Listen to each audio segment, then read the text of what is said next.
efendim.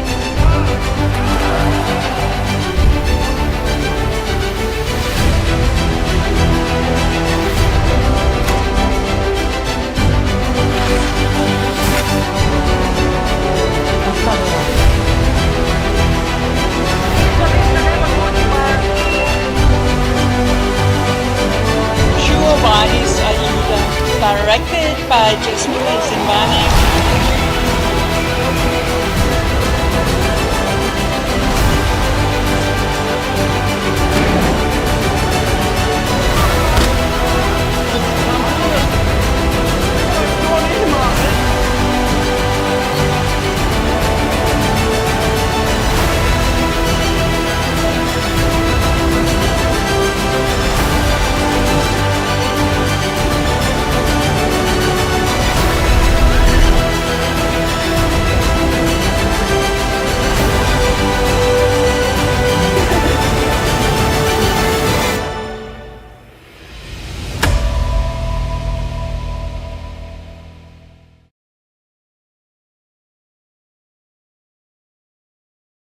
Yandan senarist projeler, finalist projeler senaryo danışmanlarıyla, pazarlama ve sunum danışmanlarıyla kapalı toplantılarını gerçekleştirirken dünden beri de biz paneller ve masterclasslar programımızla birlikteyiz.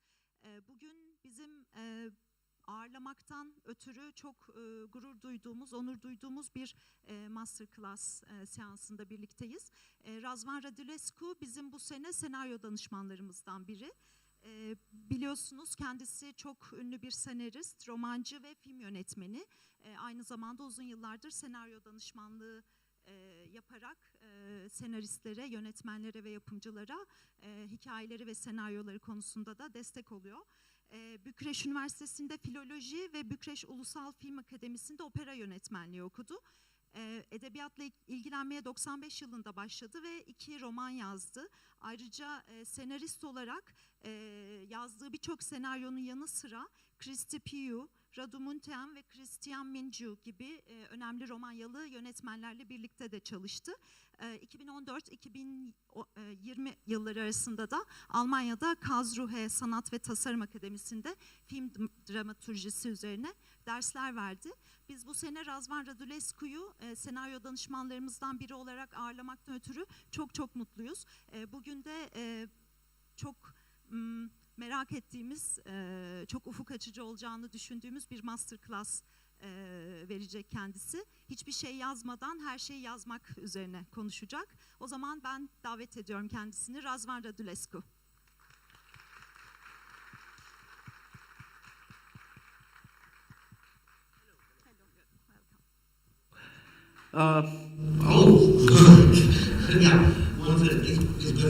Şimdi daha iyi, çok iyi. Başlayacağım.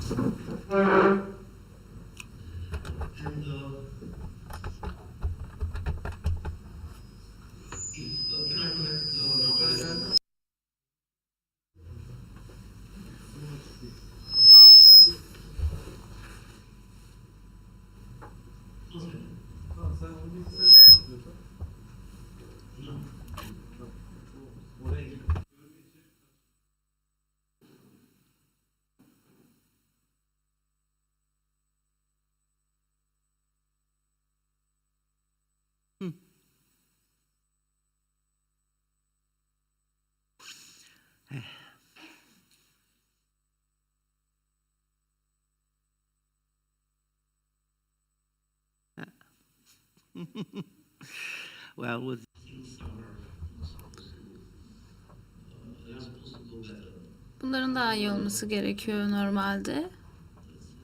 Bakalım.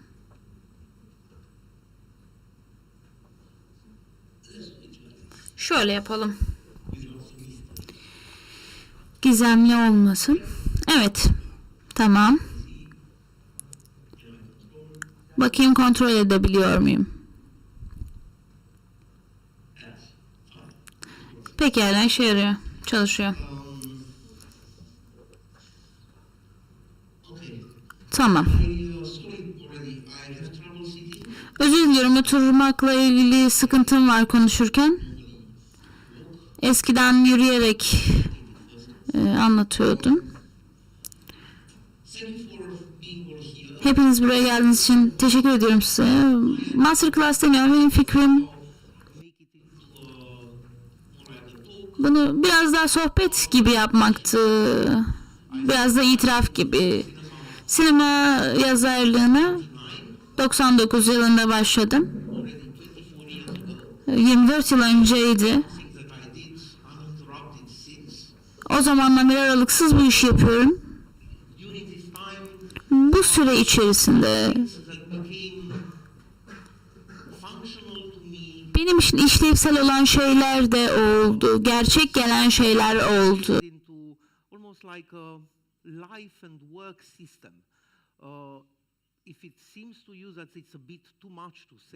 Söyleyecek çok fazla şey var ama lütfen bunu hesaba katın, 23 yıl önce olmasını. Ne yaparsanız yapın, bir şeyi 23 yıl boyunca yaparsanız bir şekilde hayatınızın büyük bir bölümünde bu yönde gittiğiniz zaman tabii ki hayat devam ediyor. Çocuk yapıyorsunuz. Başka şeyler de var hayatta. Gördüğünüz yerler var, kutsal yerlere gidiyorsunuz ama hayatınızın büyük bir kısmı buna adanmış oluyor. Çok ciddi rakamlarınız var biliyorum. Eminim ki farklı yerlerdedir bu hayatta. Bazıları gençtir, bazıları çok genç değildir. Bir şekilde yaşayıp gidiyoruz işte sinema hayatında. Hayatınızın bir kısmını sinemaya adıyorsunuz. Sizi davet ettiğim şey aslında sohbet etmek ya da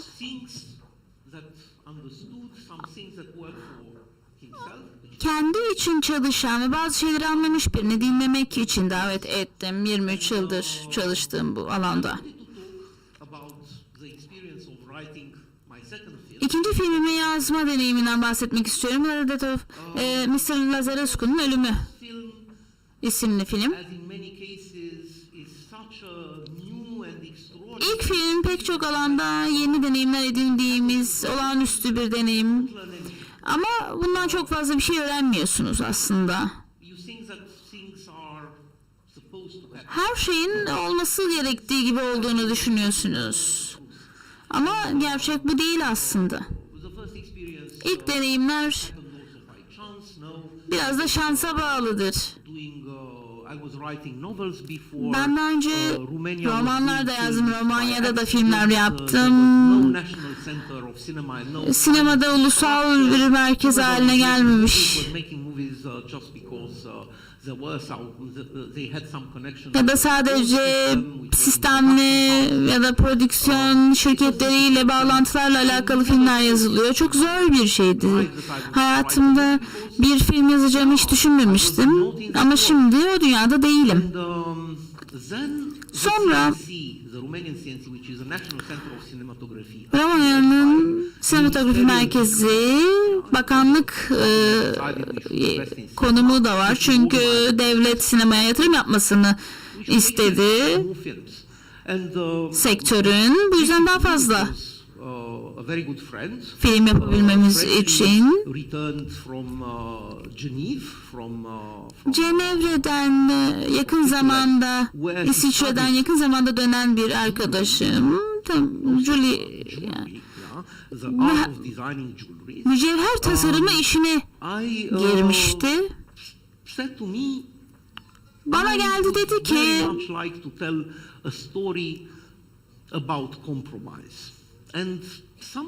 kendine ödün vermeyle alakalı bir şey yaratmak istiyorum. Evet, kendine ödün vermek kendimle sürekli yaptığım bir şey. Yetişkin olduğumdan beri.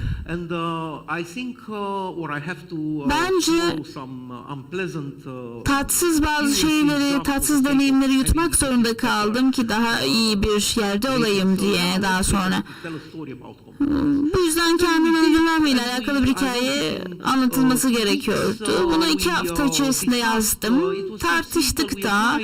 Çok basitti. Para da geldi. Para geldikten sonra everybody got super happy with. Herkes çok mutluydu bu filmi yapmakla alakalı. Yapıldı, Cannes'da seçildi de. Herkes vay canına falan oldu. Nasıl oldu bu dediler. Ama ikinci filmimin meselesi bu değildi. Bu yüzden ben ikinci filmimin deneyiminden bahsetmek istiyorum. Çünkü daha sonra konuşmaya söz verdiğim şeyle oldukça alakalı. Neden filmlerini önceden yazıp sonrasında gerçekten yazmak? Çünkü iyi bir iş çıkarmak için bu filmi yazmakla alakalı. Gerçek sinemanın biraz da soyut bir dili var. Kafanızda olup bitiyor bu. Sahnede görmüyorsunuz. Sahneye baktığınız zaman perdede farklı şeyler oluyor. Kafanızda daha farklı bir perdeniz oluyor beyninizin yansıttığı. Kafanızda her şey ideal şekilde gerçekleşiyor. Bay Yazarlı'nun ölümüyle alakalı gazetelere de çıktı bu film. Çok korkunçtu. Aile yaşlı bir adam için ambulans çağırıyor. Onu sonra eve getiriyorlar. Kimse anlamıyor nedenini. Hiçbir hastanede bu adamı yatırmak istemiyor.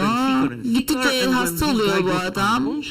Ve bilincini yitiriyor. Ambulans, pek çok insan ambulansı arar tabii ki bir şey olduğu zaman. Oradaki hemşire bey, bu kişiyi geri bırakacağız diyor. And this is what they did. After some 5-6 hours, they put the guy in front of his house, and they left, and the guy died. And then, you know, some sort of a national debate started. What was the right thing to do? Is this something you should do when you work for a hospital? Why did the hospital didn't admit him? All these things became, you know, most of them are social and political things. But basically with Christy Puy we were thinking, but what about this guy? I mean, what about the guy who went through 7 hospital experiences and nobody thought he needs to be kept there? Hiçbir yere yatırılmak istenmedi. Gittikçe kötüye gidiyordu. Başlarda belki konuşabiliyordu. Bir süre sonra sadece göz kırpıyordu ve hastaneye gittiği zamanlarda katatonikti. Neredeyse nefes alamıyordu. Ne oldu? Kafasında ne oldu tüm bu insanlar?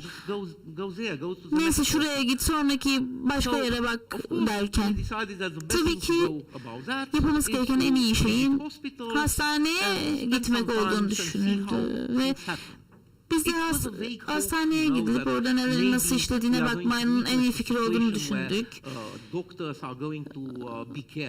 Doktorların dikkatsiz olması, 2 ayda sabahtan akşama tüm acil servis odalarında, Bükreş'te bulabildiklerimiz tabii ki, olanlara baktık. Kimse insanı geri göndermez. Sadece onların bakımı sağlamasına ilgili olacak bir şey olduğu zaman reddederler. Daha zor bir durum olur baş edebileceklerinin, o zaman reddederler. Ya da hastanelerin yeterince doktoru yoktur, hemşiresi yoktur mesela. Tabii ki oradaki çalışanların çok yorgun olduklarını gördüm. 12 saatlik mesailerle çalışıyorlar, biraz da mola verip tekrar geri dönüyorlar çalışmaya mesela. Bazen araçları olmuyor, bazen danışacakları uzmanları olmuyor.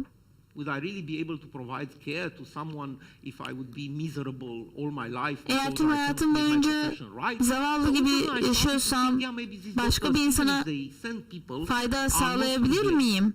Bu yüzden doktorlara baktığımda bu insanların suçlanmaması gerektiğini düşündüm. Benim kafamdaki düşüncelerimi, bunu gözlemledikten sonra değiştirdiğim şey şu oldu. Çok net hatırlıyorum. Hastanedeydik. Bekleme odasındaydık acil serviste ve etraftaki insanlara bakıyorduk. 2 saat falan bunu yaptık. a lady Bir hanımefendi vardı, sanırım 60 yaşlarındaydı. like almost crying. Neredeyse ağlayacaktı. My head, İnliyordu sürekli kafam diye. So finally she got admitted into the waiting room. Sonra bekleme odasına alındı doktoru görmek üzere. The doctor seeing her and the Doktorun not again. onunla konuştuğunu gördüm. Yine mi sen dedi doktor. I became quite curious and what the doctor Meraklandım. Doktorun dediği şey aslında şuydu. Take enough, like cannot keep taking big amounts of volume and then come to us with big headaches. Baş ağrın tuttuğunda bir sürü ilaç içip başın ağrıdığında geldiğinde sana yardımcı olamayız. O zaman alma, ilaç alma. Daha fazla ilaç al ya da. Eğer istediğin şey buysa ama intihara kalkışıp başım ağrıyor diye gelme. Sonra helikopter duyduk. Very severe accidents come. Ve helikopterler çok ciddi hastalıklar olduğunda, çok ciddi kazalar olduğunda gelir. Genç bir hasta vardı. Yanında da bir annesi vardı. İntihar etmeye çalışan kadınla ortalama aynı tarzdaydı. Hem yaş olarak hem saç biçimi falan olarak. O da oğlum diye ağlıyordu. Oğlu da annesine sorun yok diyordu, iyiyim diyordu. Oğluna baktım, burada kolu yoktu, kolu yanına konmuştu, tamamen kopmuştu. Bir kayak kazasında kopmuş kolu. Buzun içerisindeydi, bacaklarının arasına koymuşlardı, doktorlar onu birleştirecekti ama maalesef içeri alınmadı. Çünkü bu kadına yeter intihar edip gelme demekle meşguldü. Bu iki kadın birbirlerine baktılar. Ve çok benziyorlar. Neredeyse kardeş diyecektim. Bunların arasında bir örtük iletişim oldu. İçerideki kadın çıktı ve sonunda bu adamın hizmet alması için alan boşaldı ve doktorun yanına alındı. Christian'la ben eve döndük. Bunun anlamı ne şimdi dedik. Nasıl bir film yapıyoruz? Bir film yapıyoruz. Ne hakkında yapıyoruz biz? İlk önce gördük ama hadi bir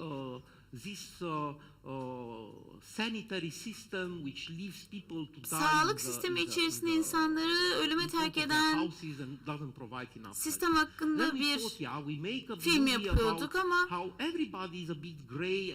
herkesin biraz gri olduğu hakkında, evet bu adam bir sağlık hizmeti arandı ama çalışanların üzerine çok fazla yük yığılan ve az para ödenen bir sistemin içerisindeydi.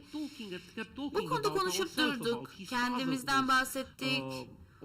Onun babası da belli bir yaştaydı, sağlıklıydı ama benim kendi babam kanser teşhisi konmuştu yakın zamanda. Sonra tüm bu mesele nedir diye düşündük. Birinin hasta olup ölecek aşamada olmasıyla alakalı sorumluluğumuz ne? Sorumluluğumuz var mı? Sorguladık. Tüm adımları saymayacağım. Çok fazla adım var tabii ki. Bir şekilde sonuca ulaşma konusunda. Ama şöyle bir şey söyledi aslında. Aşk hakkında gibi bir film yapsak ama bu da kimsenin sizi ölüm acısını sizden alabilecek kadar sevemeyeceği ile alakalı yapsak.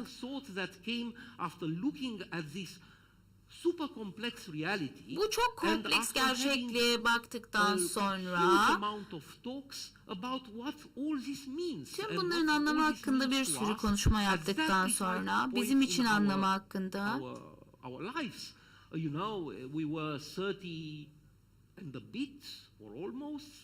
30'lu yaşlardaydı, genç sayılırdık, ölüm çok yakınımızda değildi.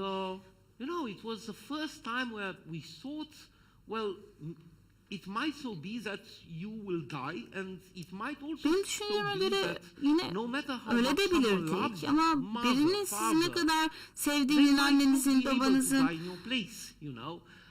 Because, çok bir önemi you know, yoktu. there are Onlar da only sizin some evinizde bile special ölebilirdi. moments where someone will take Sadece this away from you. bunu Very alabileceği weird özel thought, but in the same time, anlar very true olabilirdi. to what we were Ama thinking bizim at that için moment, o an and düşündüğümüzdeki completely gerçeklik aligned bu with what we şekildeydi saw ve around us gördüklerimizde, in that etrafımızda particular moment. gördüklerimizde tam You o know, an I'm not gördüklerimizde sure that I can oldukça convey doğru to you how hizalıydı. we Size reached from a story in the newspapers of a guy who was abandoned in front of his hikayedeki, house bu to the gazetedeki fact that hikayeyle this is nasıl about örtüştürdüğümüzden how nobody bahsedeyim. can take the burden of death. Kimse ölüm acısını alamaz. Ne kadar severlerse sevsin sizi. But somehow this is Ama how bir it went, şekilde and I can olanlar give bu you şekilde this oldu. as a almost like as a line. Size bunu neredeyse bir çizgi gibi And verebilirim. then, because that was meaningful to Çünkü us, bu bizim we için looked at what we anlamlıydı. have. A guy taken to the hospital, Elimizdekine baktık, a nurse hastaneye who is götürmüşler, sometimes, hemşire, you know, bored, but sometimes like a canı mother, sıkkın but olabilir. younger than him, Ama so belki because the guy is also daha sometimes it's geçtir, like a daughter, takes pity of him, kızı but is gibi also hisseder, annoyed with him. ya sinir Doctors who are olabilir busy, ya da but in the same time they're acıyabilir. busy. Doktorlar It da aynı turned şekilde into, yorgun olabilir ama ilgilenmeye çalışır. 150 pages, 150 absolutely sayfa meticulously arranged. What are the moments? Which is a hospital? yazıldı. Why this happens in this Hastanede hospital? ne How this oldu? Neden exact böyle moment oldu? talks Tam o about anda love and aşktan about nasıl care. What part of love are we taking bahsedildi? here? It Ne tip all bir got aşk bakmalıyız bu aligned to a noktada? point Hepsi where bir noktada at the moment this was hizalandı. filmed, it Bunun was filmed, filme I can promise you, because I was on alındığı the set, it was zamanda filmed to the comma, to the sette ben virgula, vardım. nobody Noktasından was able to virgülüne say anything birebir different than what was written here. yazılandan The movements farklı of kimse the hiçbir şey characters needed to söyleyemedi. be those Hareketlerin ones because hareketleri somehow aynı they were olduğu gibi determined olması by a gerekiyordu. certain Çünkü meaning. belli It bir was anlam not, yeah, taşıyordu this is hepsi. about that, Bu and, şunun hakkında değil yeah, diyebileceğiniz bir someone şey comes in. No, yoktu. a very precise Her person şey çok comes in. kesindi. I remember Her also in kişinin terms of, filmde sahneye almost gelişi like kesindi. visual Neredeyse metaphor. I görsel bir remember, metafor gibiydi. Hatırlıyorum.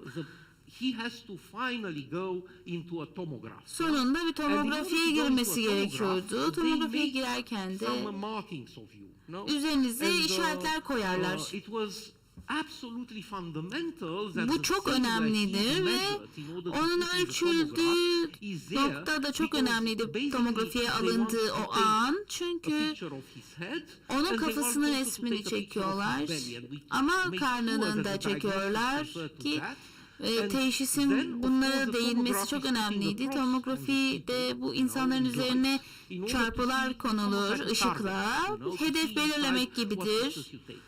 And inside the machine. So Makinenin basically, içerisinde there is a çekeceğiniz scene where resimlerin his mark nereden çekileceği almost belli for death, olsun diye metaphorical, neredeyse visually metaforik metaphorical if you olarak, want. görsel olarak But we metafor very içeren much şekilde decided that this ölümü thing should take place simgeliyorlardı. here. It should be, if you like, very technical in order for the metaphor not to be too big, Metaforun not to çok take, büyük not to olmaması turn into a için, Christian thing, who are into a, dini bir şeye you know, dönüşmemesi we wanted için to somehow represent this according to what we bunu believe temsil etmek at that istedik. Bizim moment o an, the tam scene o anda represents. So inandığımız that şeyi was the temsil etmesini istedik experience I had sahnenin. writing the second film, İkinci and it was a filmi conscious experience. It was yazarken not just an bilinçli act of, how good it bir is to write a deneyimimiz script. vardı. It was a conscious experience Bilinçli where bir every single deneyimdi ve detail was her ufak ayrıntı analyzed dahi and analiz edilerek conceived yazılmıştı up to a point ve where when the scene was written, sahnenin that was the yazıldığı scene. zaman Of course, sahne we evet then bu modified, ama did the little adjustments, bize ufak made it tefek better, değerlendirmeler tried de to correct some things we yapıldı. missed. Bazı şeyleri Sure. gözden But kaçırdığımız once bazı this şeyleri düzeltmemiz second step için was done, ama ikinci that was the adımdı. script Bu da which yapıldı ve filmed. elimizde And that script filme was çekilen shot senaryo completely ortaya before being çıkmış written. oldu. It's an Tamamen experience yazılmadan önce since yapıldı bunlar. then. I O replicated zamandan beri every single time deneyim as much as edilmişti. possible. Bunu olabildiğince Which replike is ettik.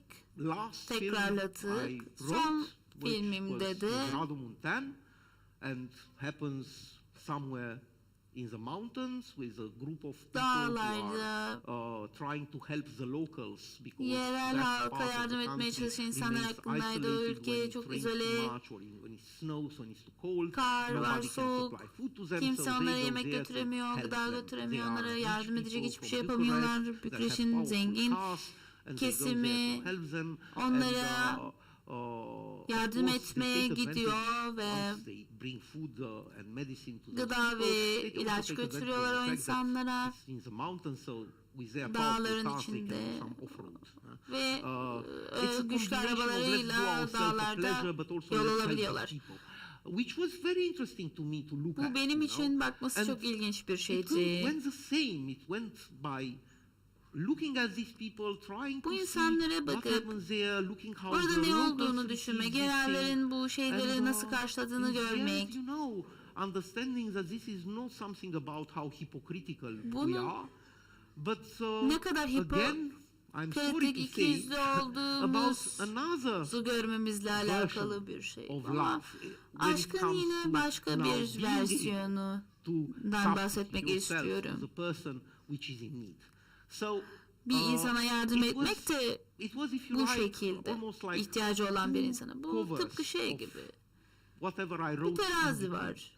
The İki yol process was arasında always gibi. the same, Süreç and her in zaman my aynı. case, Benim for you, durumumda it might be ise a different process, siz için but belki in my farklı case, olabilir süreç ama this benim pre-thinking sürecimde never failed me. Never önden failed me düşünmek because beni it hiçbir zaman allows me to başarısızlığa have uğratmadı. a Çünkü benim direct relation in direkt full olarak honesty tam with what dürüstlükle I talk about. bahsettiğim şeyle alakalı ilişki it's a time you kurmamı spend, sağladı. Oraya maybe it ayırdığım takes zaman 4 months without belki 4 writing ay anything. Maybe it sürer takes less, hiçbir şey maybe it takes yazmadan 1 ya year. da daha az ya da It's a belki time bir you yıl spend sürer ama which orada clears harcadığınız you zaman of all illusions kafanızı you can tüm make about illüzyonlardan anything. How good arındırır. you are, Ne how kadar good iyi you olduğunuz understand hakkında, the story bir you want to konuyu, talk about, bahsetmek istediğiniz and, hikayeyi ne kadar certainly, anladığınız hakkında, in human terms, how insani accomplished of a person koşullardan you are. bahsedersek ne It kadar somehow aşırı makes başarılı you bir insan understand olduğunuz that if you want to algısından talk about a çıkartıp certain objektif bir topic, hale getirir. Belli in that bir topic you have konudan your own bahsetmek flows. istiyorsanız eğer And, kendi you hatalarınızı da better görmeniz understand gerek ve them o zaman somehow, and daha iyi bir anlayışa you might make fun varırsınız. of them and, look at Birileri you dalga da yourself geçebilir with ama whatever kendinize distance bakarsınız. you like, but also Nasıl bir with mesafe pity, but istiyorsanız. whatever you feel like. Nasıl But it's a time hissederseniz. that allows you Bu to zaman diliminde clear yourself kendinizi from every, if you, I'm not a her religious şeyden person, but arındırmalısınız. in Ben a dini bir religious insan practice, değilim ama this would be dini a bir time of uygulama fast, yapacaksanız or it's bu a time of oruç zamanı ascesis, if olurdu. you like, no? You go into the desert and Çöle you think gidip about what you will do. ne And about yapacağınızı yourself düşünmek and, if you mesela. are worthy of anything. Değeriniz var mı onu anlamak Sure. açısından. Let's take the proportion. We still live in the world. Hala But dünyada the yaşıyoruz tabii time ki. it's Yeryüzündeyiz spent ama thinking about and projecting your film and basically drawing it into your mind is kafanızda good bir for şema çizip There düşünecek is vakit another ayırmanız bunun için advantage iyi to bir it. şeydir. Bir that.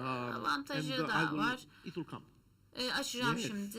Evet açıldı. There is another advantage to it, I think. Bunun bir avantajı daha var The bence. advantage is that Bu şu. this is, in fact, and that I discover later, this Bunun is how sonrasında fictions work. aslında The fark ettim. nature Kurgular of how böyle fictions are yürür. constructed Doğanın is very well kurguların adapted to üretilmesi this process, to konusunda the bu sürece process çok of first imagining adaptiftir. and then telling. İlk hayal etme ve sonra Storytelling anlatma supposes a aşamasından pre-imagined bahsediyorum. reality.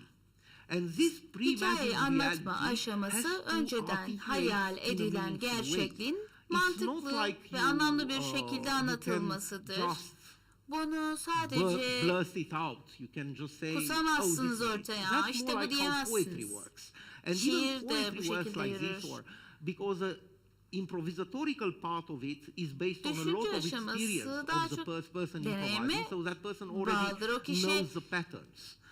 desenleri bilir. Sometimes in the Bazen case of excellent poetry, some people mükemmel being bir able şiirle to say something karşılaştığınızda poetic are insanlar maybe şairane inspired. bir şey söylediklerinde o These insanlar moments ilham of inspiration, almışlardır as bir you know, şeyden. are not, İlham süreci tabii ki don't last hours or months. They are aylarca fulgurant, they are sürmez short. onlar When için, you daha talk about kısadırlar ama thinking of a fiction, bir the process kurgu is long. düşündüğünüz zaman And süreç for a daha long uzundur. process, Uzun bir süreç spending some içinde time in your own inner fiction kendi before writing iç the fictional screen, kurgunuzla it's zaman perfectly ayırmanız adapted to gerekir how the sahneye dökeceğiniz cinematographic kurguyu fiction çıkartmanız works. için. Sinematografiyi And bu şekilde I will işler.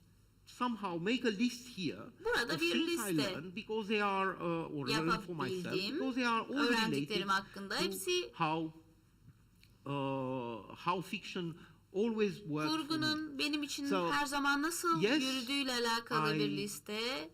Learned through this experience Bu that deneyimden I edindiğim should şey always bu ki write her with a zaman friend, bir arkadaşla and, yazmam gerektiğini ya da if the friend doesn't exist, it's var just a olmayan director. Maybe bir it's better arkadaş to edinip have belki this yönetmen director in a olabilir. personal Bu talk yönetmenle and try kişisel to bir konuşma make yapabiliriz ve from this person bu a friend. kişiyi As much as arkadaşımız possible. haline I mean, getirebiliriz. friends, Olabilirse like, tabii someone who ki can be arkadaş honest to derken you and you can be size honest dürüst to this olabileceğiniz, person, sizin de rather dürüst than someone you olabileceğiniz spend bir holiday kişiden with. No, bahsediyorum. Yani I'm not tüm talking about vaktinizi friends bununla you need to görüşün necessarily demiyorum. drink beers or, Ya birlikte no, bira I'm talking devirmenize about de gerek someone yok. who becomes close to you, knows you, and Sizinle you know the yakınlaşıp person, sizi bilen in ve order sizin de for bildiğiniz both of you to birisinden be able bahsediyorum. to İkiniz de talk böylece about vision, but also vizyonunuzdan about things which are bahsedebilirsiniz ve shameful.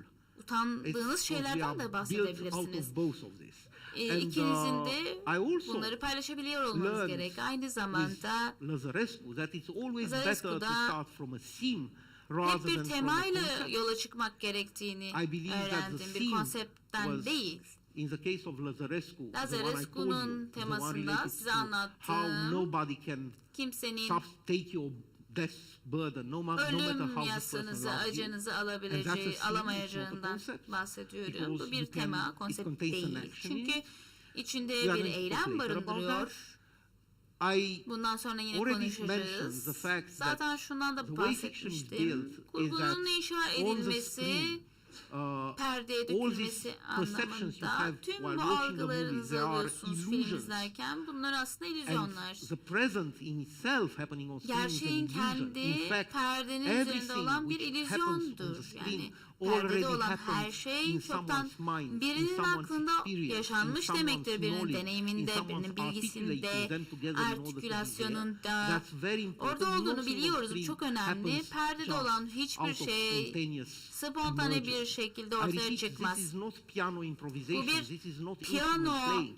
This is a thing çalmak where değil. people, Bu bir sometimes a sahne. lot of people Bazen sit together çok fazla in order to insan make this happen. So bir whatever araya you see gelip on oturup screen is a öyle result bu of things which sonucu are ortaya previously çıkartıyorlar. thought, which are Önceden now giving you gördüğümüz, the düşündüğümüz şeyler. impressions that, oh, Bu it's the present ifadeler kendi happening in front kendine of me. şu But it's anda not. oluyor And this is something ve which is oradan important çıkıyoruz to yola gibi remember bir şey when you yok. make it. Önemli bunu Yeah? yaparken And the last hatırlamanız thing, çok önemli. and that might Ve son appear şey to de many belki as a bu very bold claim, çok iddialı is that olacak I ama should just don't care about the books that teach you how to make this happen. size bunu nasıl And, yapacağını öğreten kitapları of bir course, kenara in order to be bırakmanız able to say gerek. this Tabii to ki you bunu now, and I söyleyebilmek would için say to şu anyone, anda I read herkese those söylerim books. ki ben bu kitapları And okudum. I have a, as books, I have a Kitap let's say, a olarak- right impression of them. You read Tabii a ki book and yazılı you, bir you ifadesi. think, yeah, okay. But Okurken still I believe düşünüyorsunuz that those ama- books make more money Yine de şunu and more düşünüyorum. profit for the people Bu who wrote them kitaplar than onları for the people who yazanlardan read daha them. fazla And, kar I ettiriyor will onları explain to okuyanlara you göre. why. Bunun nedenini de söylüyorum. Let's start from the end and let's Sondan advance başa from doğru gidelim. towards the beginning. These books of rules Bu kural to me kitapları are always they can be easily benim için compared her to zaman karşılaştırması kolay how olabilir tabii ki. a car works. Bir, We arabanın all nasıl know how çalıştığıyla. a car works. Arabaların More nasıl than, çalıştığını biliyoruz. That if you ask anyone, can you Bundan describe da how this öte engine of the car is built? sorarsanız People are bu going to motorun say nasıl something that yapıldığıyla is, alakalı insanlar from bir an şeyler söylerler. engineering standpoint, Bunu bir mühendisin bakış Like, açısından the anlatırlar. principle is Doğru. fine. Prensipte It's okey anlayabiliyoruz. yeah, there are a number of chambers. Yes, there are some İşte explosions. delikler var Probably the içeride, explosions bir come one yanma after the durumları söz other, and konusu by the oluyor, time the birbirlerini last yakıyorlar, happened, the first sonra one happened again. İlki oluyor, So, sonuncusu it can be oluyor simpler, bu it can be haznelerdeki complicated. yanmalar. It's about Basit how aslında, this tabii karmaşık engine da works. gelebilir ama motor bu şekilde To me, çalışıyor. Benim this için immediately make me ask the next question. bu benim Can you sonraki sorumu repair it? sordurtuyor. And then you would onarabilir say, yeah, misiniz? no, repairing requires a Hayır, different type tamirin of knowledge. I have farklı to, bir bilgisi okay, gerekiyor. can you make Farklı bir bilgi a gerekiyor car engine? onarım yapmak Can you için. build a car engine yourself? Soruyorum o zaman, kendiniz bir motor üretebilir Someone misiniz? says, yes, if you give me Evet, the bana parts, parçaları verirsen I can yaparım diyenler probably put it çıkıyor. together. But then I have my next question. Sonra But ben de if I sonraki don't sorumu give you the parts, veriyorum. can Ama you sana make the parçaları parts? Can you vermezsem really parçaları yapabilir project, I mean, misiniz? make the parts Bu parçaları üretebilir misiniz? and put it all together in order to Sonra obtain da bir an araya engine. getirebilir And then misiniz finally çalışan you bir have motor to say, haline? no, Getirebilir I misiniz? O cannot zaman do that hayır because diyorlar. in order to make Hayır, bunu these yapamam parts, çünkü bu I parçaları will üretmek certainly için need benim more, more knowledge than that. And daha it's not fazla about bilgiye ihtiyacım knowledge. var. I Ama need mesele some bilgi different de değil. materials. Farklı You need some materyallere different, ihtiyacım var. to continue the comparison. You need Karşılaştırmaya also devam etmek a için different farklı şeylere concept ihtiyacım related var. to the efficiency Konseptlere of the process. ihtiyacım var, verimlilikle You can alakalı. build a car in the end engine which only with water and not Sadece with or with wind. suyla But it çalışan will bir not be motor efficient. da If you want to build yapabilirim ama something that works, verimli I olmaz. think İşleyen bir you şey yapmak need istiyorsanız a world of knowledge. bir dünya And dolusu bilgiye I think ihtiyacınız var. that these books Bence bu are kitaplar pretending that they teach you how to build an size engine from scratch based on the fact sıfırdan that nasıl bir motor yes, üreteceğinizi you know how an anlatıyor. engine is Ama built from tabii ki works, hepimiz how an bir engine motorun works. nasıl But we know how an engine işlediğini works because the biliyoruz. engine Ama works. bunu biliyoruz This çünkü is motor one çalışıyor. one of the interesting features Bu of da how ilginç our içeriklerden bir communication tanesi. works. When İletişimimiz bu something şekilde işliyor. functions, we Bir can şeyler figure it out how it işlerse functions. nasıl You işlediğini you expect some events, anlarsınız, you bakarsınız, somehow bazı şeyleri logically beklersiniz, replay some things, you mantıkla observe bazı şeyleri the thing and you see it birbiriyle doesn't function. So değiştirirsiniz then you figure it mental out. olarak. Ama işe this is, yaramazsa o zaman something that çözmeye doesn't work. çalışırsınız. You Bozulan bir can şey varsa bir make it up. bakarsınız. Have you Uydurabilirsiniz. noticed that these Fark books ettiniz mi? Bu always kitaplar her zaman take as an example movies örnek olarak that alınır. work Filmler, already? That's daha önceden simple. yapılmış You can filmleri take örnek any alırlar. movie that works, take it Başarılı run it filmleri through the alırlar. rules of any of these books, Bu and you will see that you kitapların find the tüm rules of these books kitaplardaki in the movies kurallara which are bakacak given as an example. olursanız örnek This is olarak to başarılı me sonuçları a very verirler. bad Bu argument çok for kötü this bir book, and a very iddia bad, bizim için. It's a very bad Kitaplarda verilen bu advertising for these books because if kötü bir no matter pazarlama what da I aynı say, zamanda. Ben can ne use, dersem no matter diyeyim, what I use as an example, and örnek it olarak ne works, that kullanırsam means kullanayım, it doesn't başarılıysa work. aslında It's not adapted. işe It's yaramadığı not anlamına made gelir. for that, Adaptif you know? değil, onun için Yeah, sure. yapılmadı o. Movies are made.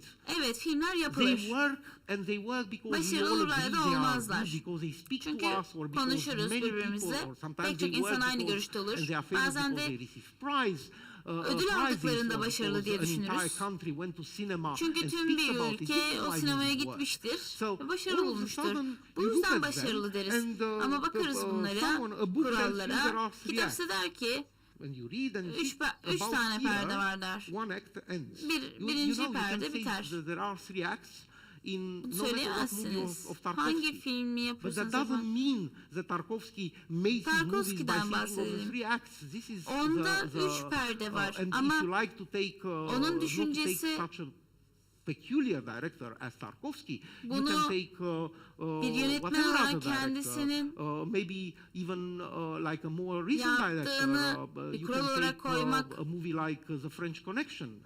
Fransız bağlantısı gibi bir film yapan başka bir yönetmene bakalım. 3 perde mi?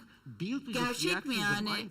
Bu zihnimizde oluşturduğumuz şeylerle alakalı. Birinden farklı bir olay olur ve ilginç hale gelir o olay. Ama kafamızda 3 perde olması gerekiyor diye mi yazarız biz bunu? How this thing is made, if you look through this bias, through this nasıl yaptığı bir kenara bırakacak angle olursak, at it will check.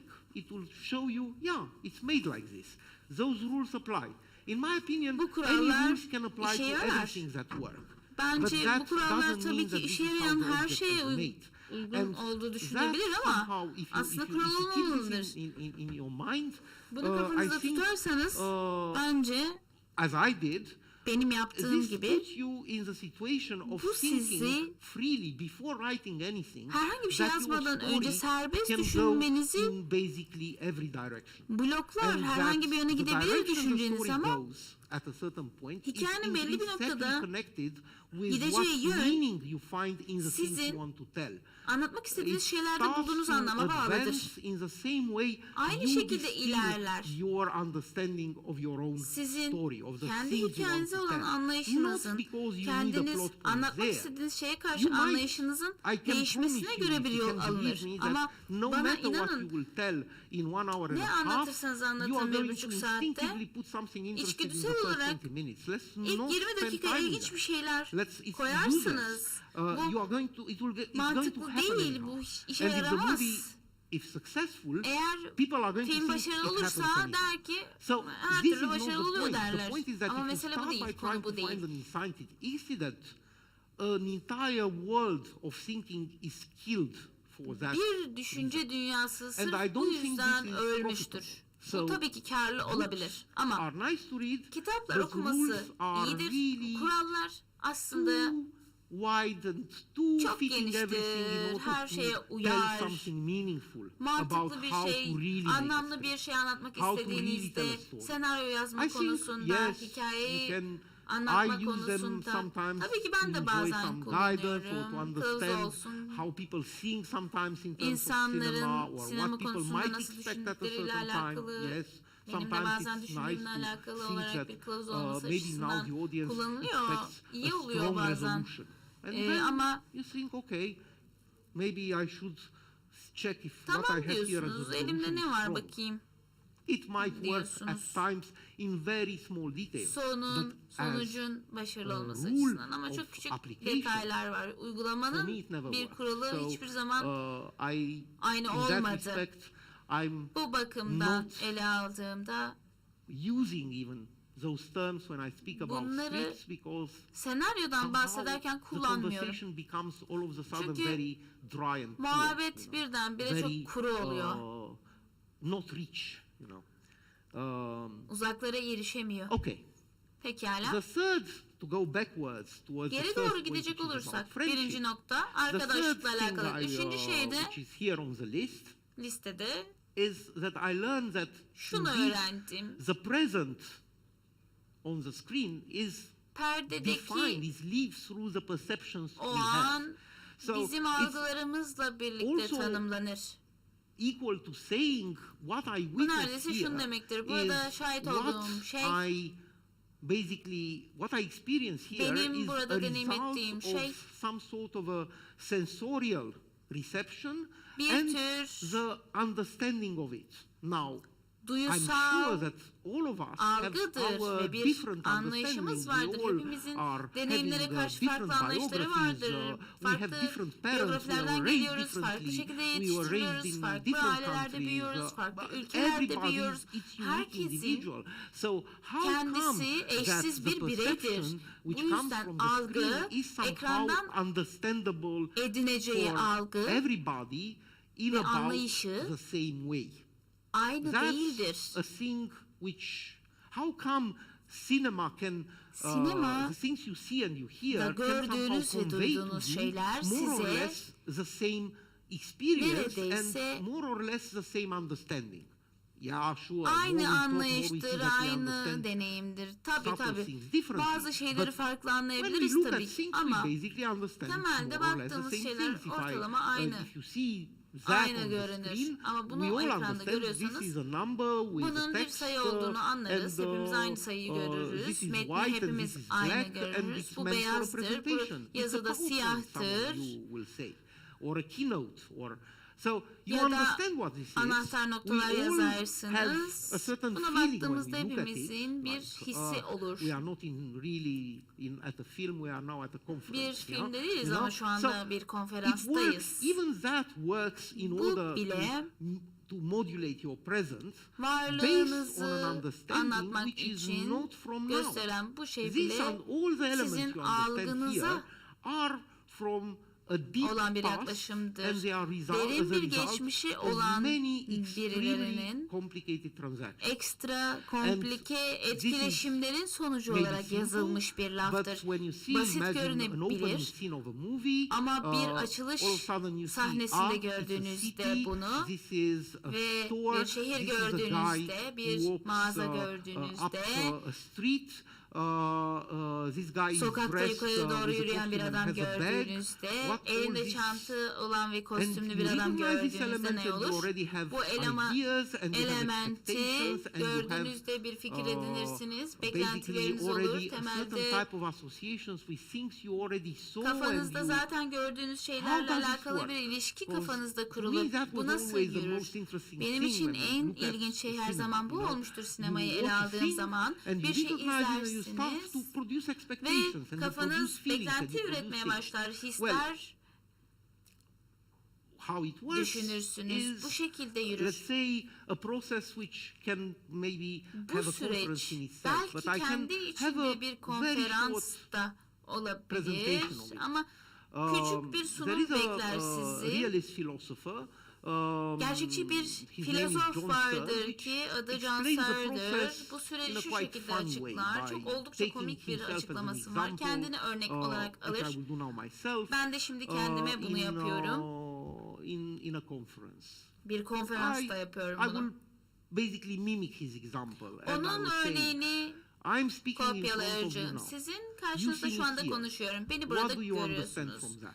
Bundan ne anlıyorsunuz? Can you enumerate the things you understand from Anladığınız şeyleri me sayabilir speaking to you? misiniz benim size And if you konuşmamla cannot, alakalı? because many of them Yapamıyorsanız çünkü don't pek come çoğunuz immediately, but you will see, you will know them. hemen I anlamaz can ama tell you what you know already when I şunu am here. anlayabilirsiniz. Ben You burada know, olduğum için First of söyleyebilirim. all, İlk olarak şunu without anlarsınız. this being necessary is the first thing that comes to your mind, but Bunun aklınıza ilk gelen please şey admit olması it, önemli you değil all ama know that I have a valid passport. benim bir pasaportum, It's very geçerli clear. bir pasaportum I olduğu wouldn't çok be net here değil without midir? one. Burada Now, olmasaydı You might ben de assume burada it or olamazdım. not, explicitly, deep down Bunu özellikle yourself, söylemenize you gerek know yok ama that kendi I'm içinizde bunu here bilirsiniz. Ben with a buradayım. valid passport, otherwise I Geçerli bir wouldn't have made pasaportum da it in var. the airport. Yoksa havaalanından So, geçemezdim. if I have a valid passport, Eğer that geçerli bir means also pasaportum that varsa I bu da am şu demek. whom I pretend I am, hopefully, Ben and the person I olduğumu was söylediğim introduced kişiyim. by, Yani öyle umarız. by Esra at the beginning. Mesela Esra'nın başta söylediği And gibi. all these things I was introduced made all of them some sort of a sense to you. Benim insofar anlattığım that you her can şeyin sizde listen bir to me, because if I am anlamı not var. who Beni I say I dinlediğinizde am eğer and I say what I söylediğim say, kişi you değilsem should all ve get söylediğim up şeyleri and söylersem get out. sizin çıkıp Because gitmeniz lazım. basically I'm an Çünkü imposter temelde and I have ben no bir right to tell you what I tell you, dolandırıcıyımdır so you ve know size that I am söylediğim who I şeyi say I söyleme am. hakkım yoktur. Ve Now, neden söylediğimi I can bildiğinizi sandığınız promise you, şeyler yes, de this yalandır. is true. Bu yüzden But, söz verebilirim it size. might in some Gerçektir. cases Ama not be bazı true. durumlarda The gerçek point is olmayabilir. that you stay here because Burada you know kalmanızın that I am who I sebebi am and I have a benim valid söylediğim kişi passport. What olmam else ve do you geçerli bir know? pasaportum You olması. know that Başka ne biliyorsunuz? I talk to you Size about these things because bu this is what şeylerden was announced bahsetmemin outside. sebebi If çünkü all of a dışarıda sudden bunlardan I will start bahsedeceğimi to tell söyledikleri you şey olması. here Birdenbire jokes, burada şakalar yapmaya about, başlasam, you know, the political situation in my politik country, durumlarla alakalı you mesela say, benim ülkemdeki. This is not Şunu exactly what we are diyebilirsiniz. here for and Biz this is bunun not için değiliz basically dersiniz. what's this supposed to be. Bu da So olması gereken you şey know değil that dersiniz. that I do what you expect me to do from Benden outside beklediğiniz and şeyi I do it yaptığımı in the right biliyorsunuz. place because Ve should I doğru have yerde done it in yaptığımı front while we biliyorsunuz. all smoke a cigarette, Çünkü hepimiz that kapının önünde would have sigara not içerken been this yapsam talk. It would have been o a zaman different talk. olmaz. All Farklı bir these konu things olurdu o seem zaman. absolutely Tüm bunlar evident to you. sizin But için it's somuttur. sometimes nice to take them, Bazen like to re-enumerate them, because bunları yeniden these things are sınırlandırabilirsiniz. constructing a Bunlar reality bir gerçeklik which we live oluşturuyordur. in, and it's Bizim all yaşadığımız based gerçekliği. on our agreement. We Ve all agree that this is the hepimiz case. If we durumun bu don't, all olduğunu of a sudden, kabul ederiz. Eğer these things don't olmazsa happen. If bunlar all of a olmaz. sudden we Burası don't bu agree şekilde that I am who olmaz. I am, Birdenbire benim olduğumu this söylediğim conversation kişi stops now. olmadığımı If karar all of a verirseniz sudden bu konuşma burada someone biter. discovers that Ya I da don't have a biri valid passport, benim I will be geçerli bir taken, pasaportum olmadığına to the police here. kanıt Things can go even edinirse more ben buradan complicated and I poliste bile will çıkabilirim. just open the door for you to start thinking about it. You know, Sadece düşünmeniz this için kapıyı aralıyorum. in order to know this, you know that Bunu I bilmeniz have için the material situation enough, benim yeterli good enough to materyal buy it. Or maybe it is maddi rented, but durumun you assume it is olduğunu mine. tahmin You edebilirsiniz. Buraya understand what this konmuş bu. technology does. Bu You teknolojinin ne understand yaptığını why now biliyorsunuz, the screen is anlıyorsunuz. black, because Ekranın şu an the niye computer is karanlık asleep. olduğunu biliyorsunuz. You Çünkü understand bilgisayarım all uyku these modunda. elements Tüm bu which elementleri are, if you anlıyorsunuz start to think a bit, ki biraz düşünmeye immensely başlarsanız in the example of oldukça Searle, karmaşık hale it was, geliyor. let's say, a bit nicer. Searle was sitting in a cafe in Paris. Diyelim ki kafede looking oturan at bir the adam passers-by. geçenlere And, bakıyor. he was ordering a beer, Bir bira and söylüyor. waiter was bringing him a beer. Ve he was ona drinking his garson beer, bira and then he was getiriyor. asking for the Sonra bill, and he was paying the bill. That Hesabı was his istiyor ve job. hesabı ödüyor. In this Bana example, verilen örnekte the buydu. realities are even more Filozof arkadaş tarafından vertiginous, okudum. more Bu like, örnekler almost like take your head off, neredeyse because aklınızı uçuklatacak, sitting dudağınızı on a terrace uçuklatacak and örnekler. asking for a beer means Mesela that terasta oturup bir bira everybody sipariş involved etmek in that knows that this is a place, of course, where you can ask for a beer. ve You can bunu ask for a beer izleyen somewhere herkes in the için street. buradan bira sipariş Then edebileceğimiz the bir yer person olduğunu coming anlatır to bize. the beer knows that this is Size his bira function. getiren When, kişi de you ask for a işlevinin bu beer and you olduğunu get a size beer, everybody anlatır. knows what you talk about and is that Bira brand and geldiği not that zaman brand da and not that hangi brand. marka When you make olduğundan this sign, that guy knows bir what this şeyler sign is anlatır. supposed for and comes with a piece of paper and this O piece of logoya paper, you bakar, know o what it logoya is. And bir the menü numbers for it, you getirdiğinizde know o what they logoyu represent. gördüğünde And neyi when temsil you pay, ettiğini bilir, o you sayıların take neyi some temsil bills ettiğini and you bilir. know that these Hesap bills are geldiğinde actually not bu paper, hesabın but some aslında kağıt signs, olmadığını bilir. which are O supposed to be işaretleri accepted as yakalarlar. such, in order Bu for him to give you işaretler some coins back and you onun know why these pieces of metals ne are. kadar It's bozuk para vermesi extremely gerektiğini anlatır. complicated. Ve If o one of paraların these temsil things ettiği goes şeyi anlamak. wrong, if these Bunlardan papers biri are yanlış papers and not giderse, money, bunlar all these verilen kağıtlar nice mesela constructs para where I olmasa, enjoy a beer on terrace disappears. terasta bira And içme kavramı this komple is, yok if olur. you like, the network of our reality. I Bizim invite you to gerçekliğimizin basically ağını see the matrix. görüyorsanız bu aslında temelde bir What matristir. simple interactions Bu around matrisi us are. görürsünüz. Bizim Because they are never etrafımızdakilerin simple aslında ne and kadar they are basit all olduğunu based on our düşünürsünüz ama consent. We aslında consent bizim iznimize of the dayalıdır fact that these ve pieces of o paper kadar with basit 20 değildir. liras Bu or 10 20 liras lira on it yazan are exactly kağıtların what we think we are. tam olarak The moment düşündüğümüz şey where olduğunu enough of you biliriz will o an. think they are not, they will not be. Yeterince, As it aranızdan happens in many yeterince kişi countries, öyle you know, the olmadığını moment where düşünürse people think, o zaman gerçeklik all of yok a olur. sudden the government Birdenbire has to print a different devlet money. farklı Because bir there is no farklı more bir para agreement basmaya that it works. karar verir. If Bu people konuda are not ortak going bir to anlayışa agree varamaz o that zaman a piece of insanlar. plastic extracts Bir money from the wall, Plastiğin which duvardan contains para some cash çekebildiğini inside, düşünmese there will be no yeterince money coming kişi, out of o that zaman wall. oradan para da This is how çıkmaz it goes. zaten. There is an Olan budur. Bu immense şekilde amount ilerler. of consent, mutual consent, Ortak which makes reality possible. Anlayış And ve all this gerçeklik consent, olması gerekiyor as ki you experience bu now when I ortak made it for anlayışla you, ben sizin için happens netleştirmeye çalıştım implicitly hadi when ama you watch everything you siz watch. izlediğiniz Things her stay on the şeyde bu screen and konuşulmadan are understood on the gerçekleşiyor. screen and Perdeden create anladığınız expectations on the screen ve because oradan this process, sizde which is a oluşan very low level beklentiler process çok of, alttan you know, gerçekleşen bir süreç. validating your consent Ortak happens anlayışınızı yeniden whenever you valide watch. edip And this process sometimes has gerçekleşen bu moments süreç of izlediğiniz her heightened şeyde olur. moments where Ve you oralarda recognize some things as bir better aydınlanma than others, gerçekleşir. or you recognize Bazı some şeyleri things which diğerlerinden, are not diğer as insanlardan usual daha iyi as, anlarsınız. money, beer, Para, meeting bira, here, benim burada computer and stuff. konuşmam, You bilgisayar recognize some vesaire. articulations Bazı which are artikülasyonları less common. anlarsınız ve daha You az might have yaygındır lived through bunlar. them, or you might see them as new. Bunları But you yeni olarak da understand the görebilirsiniz past, ya da you önceden understand tanıyabilirsiniz what ama created parçaları them, and anlarsınız. then you need to Bunların give neyin your oluşturduğunu consent. I bilirsiniz. would go as Sonra far as izninizi defining verirsiniz. that the emotion Duyguların, you see when you gördüğünüz watch something hislerin bir şey and it's izlediğinizde new to you sizin is için yeni basically ise you sizin consenting to that transaction ona which happens on o the screen. etkileşime, You consent, it's ekranda not olan like bu an etkileşime illumination. You see, yeah, sizin this ortak is- anlayışınızla yes, alakalı well, olduğunu sometimes söyleyecek kadar you ileri see gidebilirim. what happens on Bazen screen is bad ekranda and olan it's a şeyler negative kötüdür emotion, but ve it's the sizde same. negatif bir It's his you yaratır consent ama to aslında the aynı fact that şeydir. things is Siz bu horrible. şeylerin You korkunç wouldn't olduğu do it if konusunda you do that. ortak bir anlayışa It's something sahipsinizdir. which is carefully composed Bu of dikkatli bir many şekilde elements üretilir. of, Pek çok previous elementten, consent, daha önceki ortak anlayışlardan, realities, gerçekliklerden, understandable bits of it, and anlaşılabilir presented to you in parçalardan recognizable size form. sunulmuştur bunlar, then, tanınabilir formlarda. And I say presented to you because Size now sunulmuştur you are diyorum my çünkü audience. But şimdi actually benim we all izleyicimsiniz make films ama and hepimiz film people yapıyoruz outside this, ve bu venue, this alanın cinema dışında, are the sinemanın audience. dışında olan And insanlar ve basically, izleyiciler when you make a normalde. film, when you Ama conceive a temelde film, bir film you yapıyorsunuz, conceive bu filmi in a algılıyorsunuz. more or less explicit way Daha exactly az ya that. da çok You conceive ortalama aynı a şekilde algılıyorsunuz new aslında. reality Yeni bir which gerçekliği looks in a algılıyorsunuz. recognizable way Ve bu size tanınabilir bir şekilde sunuluyor. the reality O şekilde you know. gözüküyor. Let's say Bildiğiniz recognizable gerçeklik enough in order for yeterince you, for the tanınabilir audience to consent.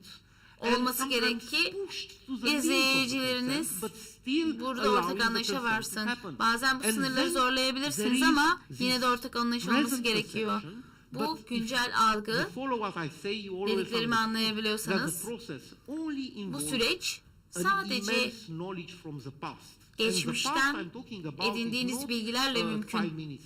Bu 5 dakika önce bahsettiğim değil, bir yıl önce değil, çocukluğumdaki değil. Bazen 500 yıllık bir bilgi, 1000 yıllık bir bilgi. Medeniyetlere kadar geri gidebileceğimiz, ilk medeniyetlere kadar gidebileceğimiz bir anlayış. Bu ormanda ışık ya da ateş oluşturmak isteyen birinin ortak anlayışı sizin çocukluğunuzdan ya da dünden olabilir ama biz şu anda insanlıkta var olan ortak algıdan bahsediyoruz.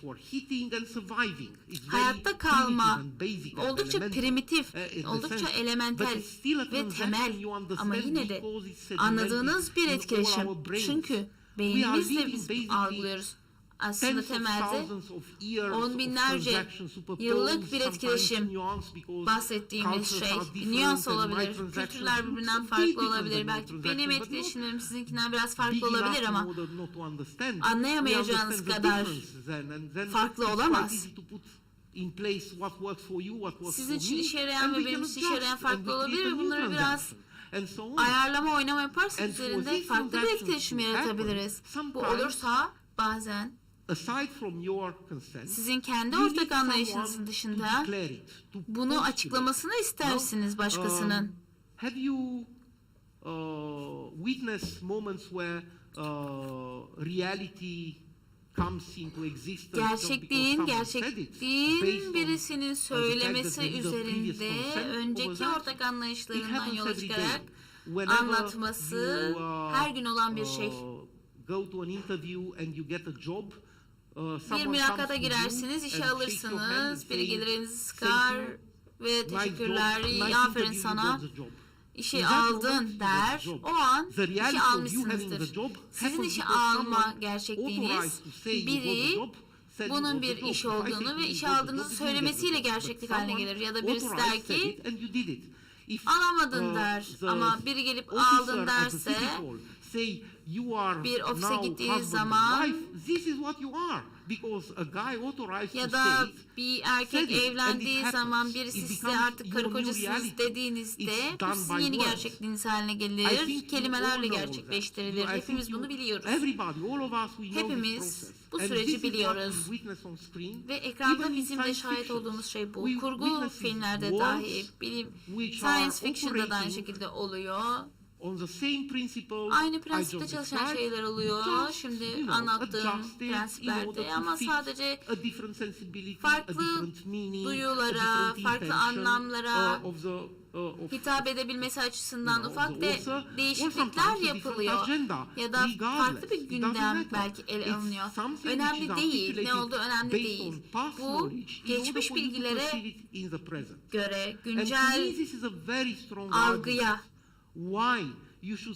uyarlanıyor.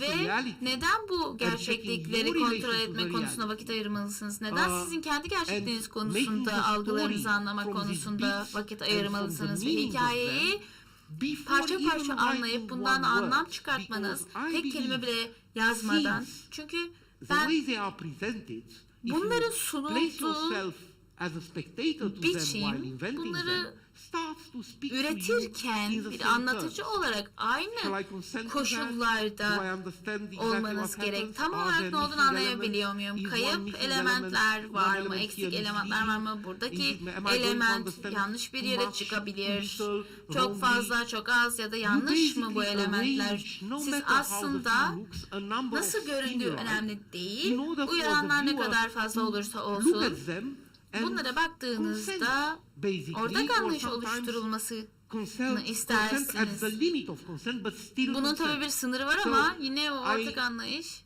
o I- izin olmalı. Plea for this method. Ben Now, bu of yöntemi course, savunuyorum. Tabii ki if you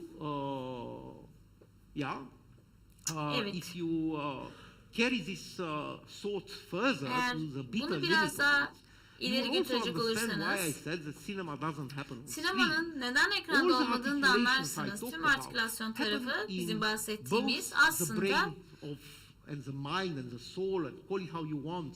ne is dersiniz the deyin, ister ruhu knowledge deyin, of the ister person beyni deyin, making bir it and trying to tell kişinin the story, bilgilerinden as is ortaya the çıkıyor. Bir hikayeyi mind anlatmak and the istediğiniz zaman perception of people watching this story or listening İzleyen to the ya da story. dinleyen So, I kişilerin think kafasında that when olup we talk biten about önemli cinema, ve sinemadan we bahsettiğimiz just zaman don't talk about what is there, but orada ne about olduğundan what is bahsetmiyoruz. behind what is Onun there, because orada olanın arkasında ne what is olduğundan there is bahsediyoruz. what you Çünkü can orada olan show.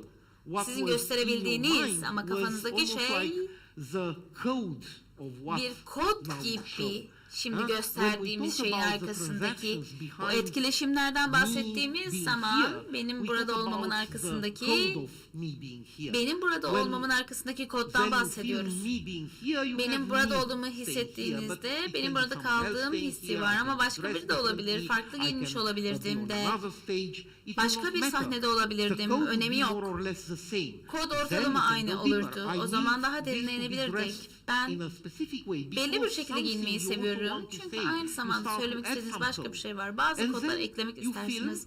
and you have Sonra to filmi find alırken de someone who looks like the person you had in your mind. kafanızdakine A benzeyen bir landscape kişi or a bulmanız house gerekiyor. or Bir ev ya street da bir which looks manzara, like bir the street you sokak had in your mind. It kafanızdakine will not be the same. It benzeyen will be similar, ama aynı but it will olmaz. not be that one.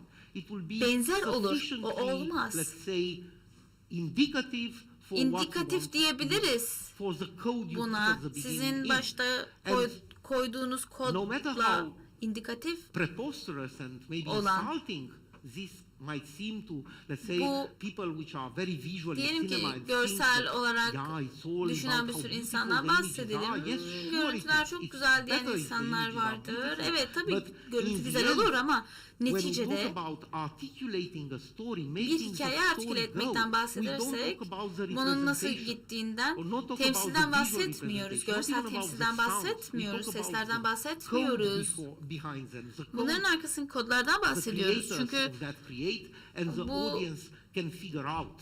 And somehow izleyiciler through bunu the çözmesi visuals gerek and ama through the bir sounds, şekilde there görseller is this bridge between this aracılığıyla mind bu operates with codes, basically. zihnimizde No, kodlarla this is biz very low level algılıyoruz. Bu information for çok a viewer.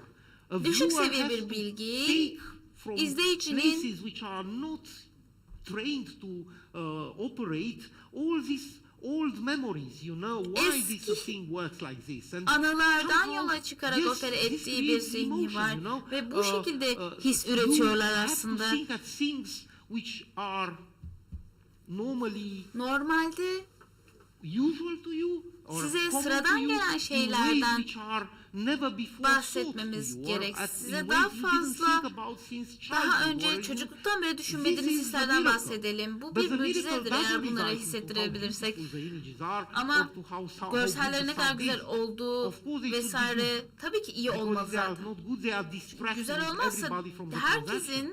o And etkileşimden if they are dikkati beautiful or they are uzaklaşır. connected to this meaning, Bu how anlamla better. bir But ilişkisi olması çok deep daha down iyi in olur. its abstraction, Herkesin it içinde all happens. o etkileşimle alakalı It's her not- şey beyinde biter. If cinema Beyinde is a language gerçekleşir. and Eğer it sinema bir articulates, dilse, it happens where artiküle all the languages ediliyorsa happen. Not tüm here. dillerin This is how olduğu we şekilde understand gerçekleşir. it. Orada Not değil, because we beynimizde. speak, but because Konuştuğumuz we think. için değil, And, düşündüğümüz için and because we feel ve what we hissettiğimiz think. için And düşündüğümüz the şeyi. moment where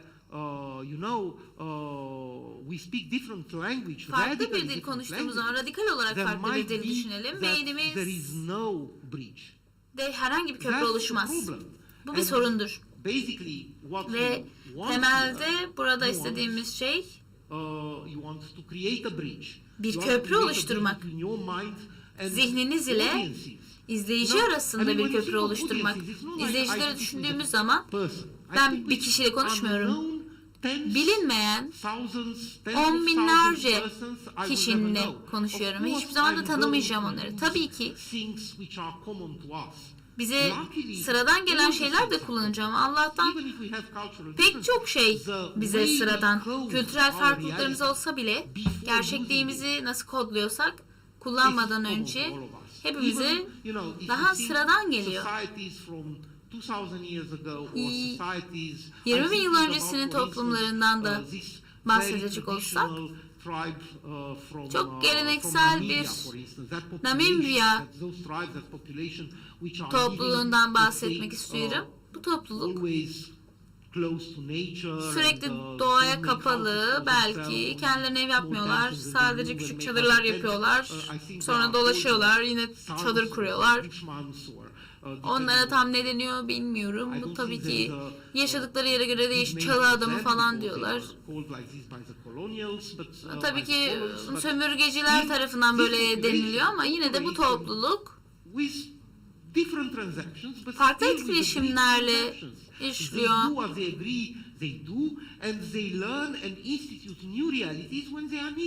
İhtiyaçları olduğunda yeni gerçeklikler ediniyorlar. İletişim bu şekilde mümkün oluyor.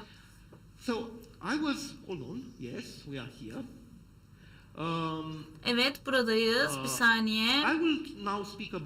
Şimdi bundan bahsedeceğim çünkü son bölüm kısa olacak.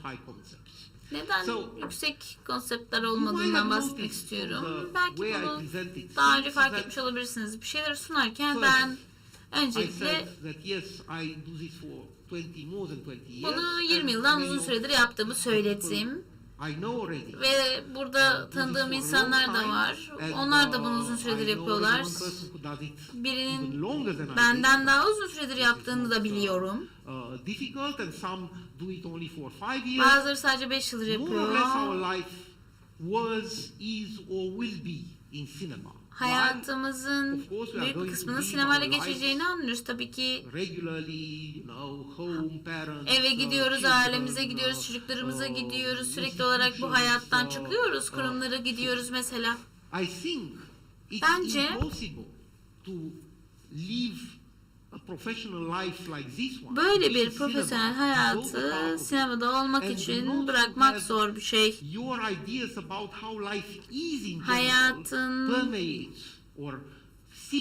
Hayat konusundaki fikirlerimizin yaptığınız sinemaya aktarılması ortalama olarak imkansız. Çünkü az ya da çok bu aslında sizin hayatınız. Bu kaçınılmaz.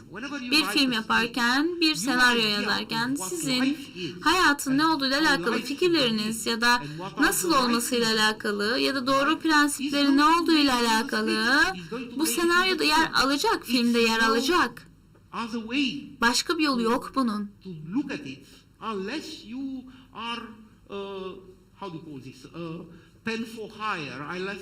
Tabii ki paralı güç değilseniz, siz benden talep ettiğiniz bir şeyi yazmam gerekiyorsa, yeterince para veriyorsanız, o zaman belki başka. Bu pek çok insanın yapabileceği bir şeyle yaratıcılığı öldüren bir şey.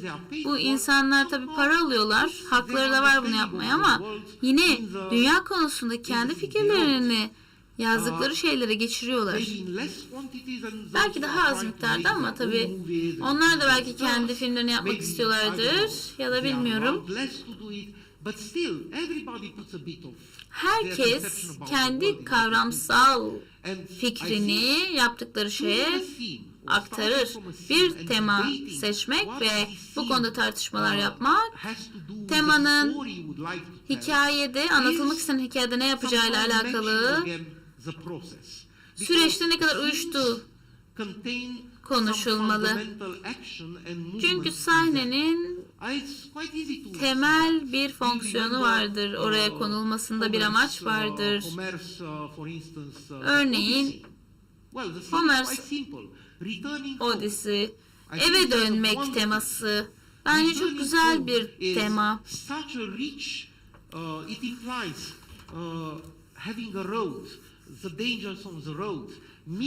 Yola çıkma, yoldaki tehlikeler, sizi evde kimler bekliyor, o eve dönmek ne anlam ifade ediyor, eve döndüğünüzde huzur içinde mi olacaksınız gibi o temadan bir sürü element çıkıyor. Tabii ki bu film size Odyssey'i de verebilir ama başka hikayeler de çıkar oradan. Bence bilmiyorum. Ben de belki görmüşsünüzdür. Eve dönmekle alakalı bir film yazmıştım. Ama Odyssey'den çok farklıydı. Ama yine de tüm bu fikirler oradaydı. Tehlike vardı, yol vardı, bekleyen biri vardı. Eve vardığınızda tanıyamıyordunuz. Belki sadakatsizlik falan da olabilir. Evden uzun süre uzaklaştığınız zaman bir şeyler değişmiş olabilir ama sizin hoşunuza gitmeyecek bir şekilde de değişmiş olabilir. Tema bu. Başka bir yandan konsept ise çok çekici başlangıçlar, çok güzel bir hikaye sözü verebilir ama eve dönmek harika bir hikaye sözü vermez. Belki macera ama pek çok hikaye çıkabilir eve dönmekle alakalı ama bir konseptiniz olmuş olur ve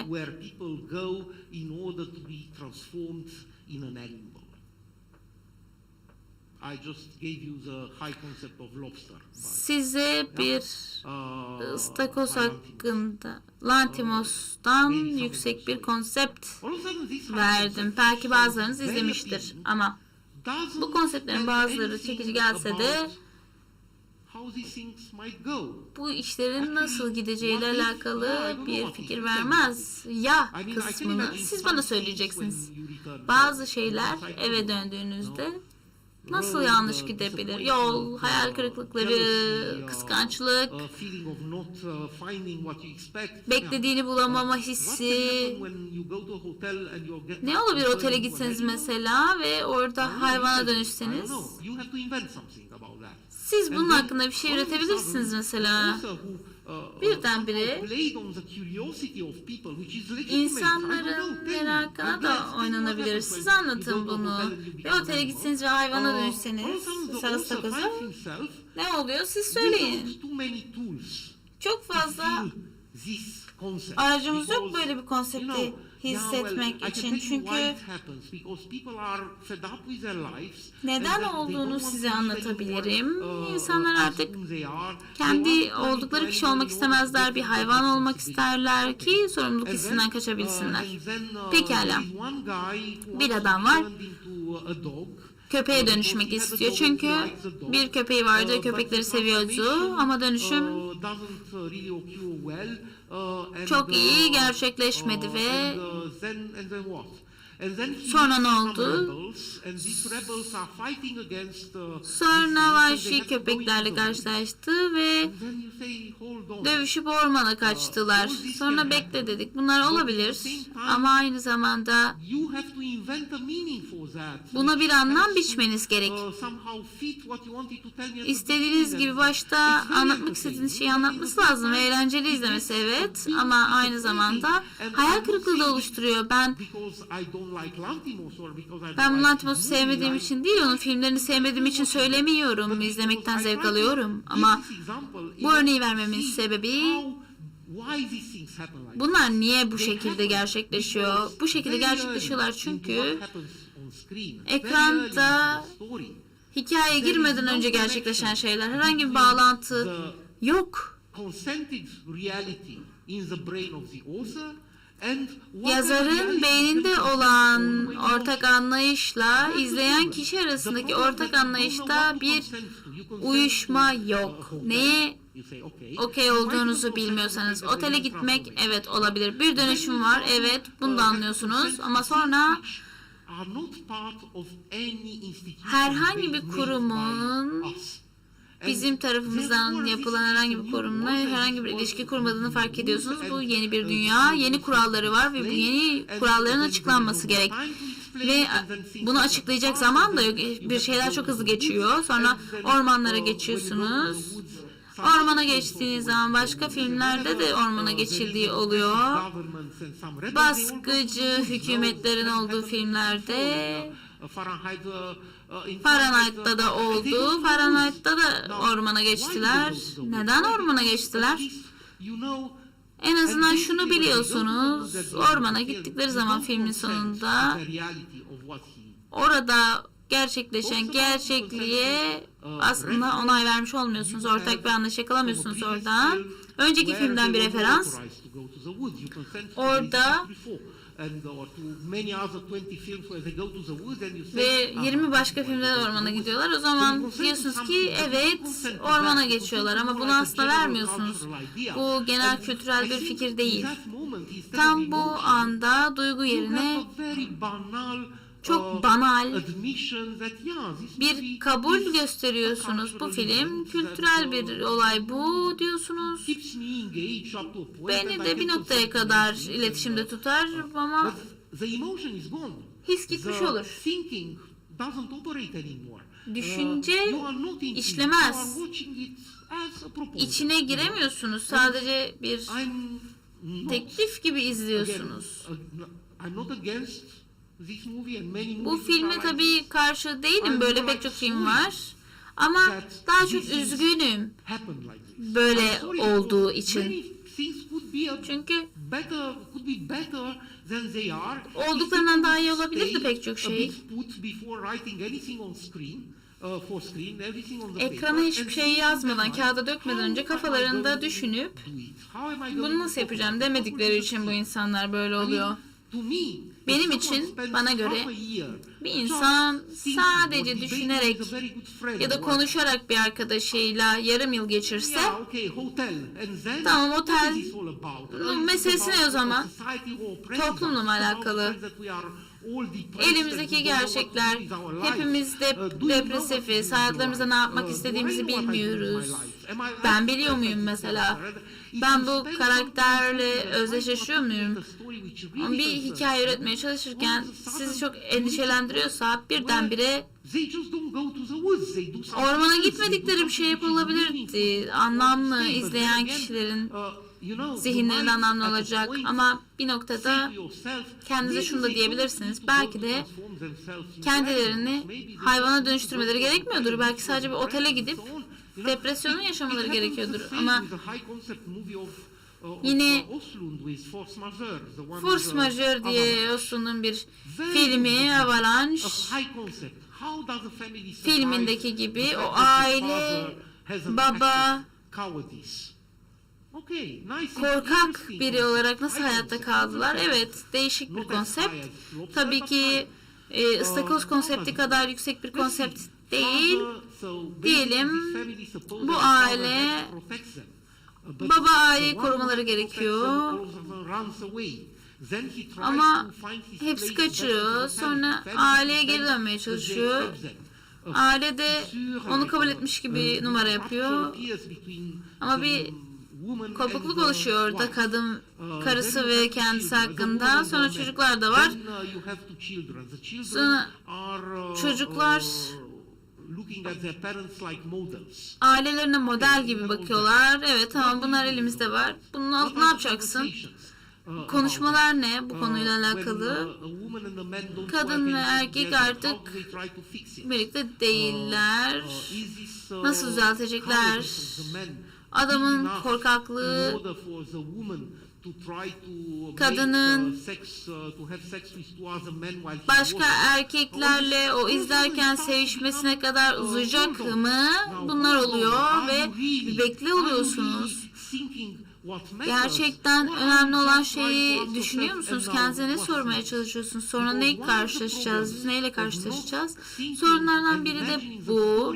Hikayenin önünüze akarken düşünmüyorsunuz yazmadan önce. Bence bir şey yazacaksanız Yazacaksınız sonra şimdi ne yapacağım diyorsunuz. O an doğru an mı? Belki bunu daha önce koymalıyım ya da sonra gelmeli. Hayır. Kafanızda önce ya da sonrasında nerede gelmesi gerekiyorsa orada olmalı. Çünkü kafanız hangisinin önce ya da sonra gelmesi konusunda yetkisi olması gereken en önemli şey. Her şeyden önce bana baktığınızda ben konuşma hakkım var burada bulunduğumu gördüğünüz zaman bunu düşünüyorsunuz. Bu benim burada olabilme kapasitem var demek. Beyin size doğru sıralamayı veriyor zaten. Bir konseptiniz var. Her zaman kendinize soracaksınız bu doğru an mı diye.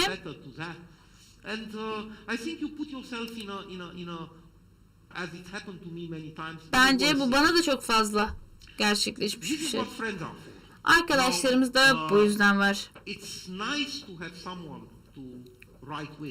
Birlikte yazacağınız birisi olması güzel bir şey. Uğruna yazacağınız birisi olması da güzel. Yönetmenin arkadaşınız olması ya da yine yazar olan bir arkadaşınız olması güzel bir şey. Ya da sadece yeterince zeki ya da yakın olan bir arkadaşınız olması da güzel bir şey. Sizinle konuşup paylaşması için.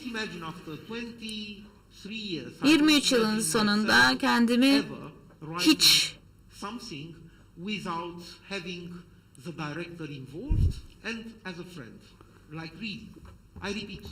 arkadaş olan bir yönetmen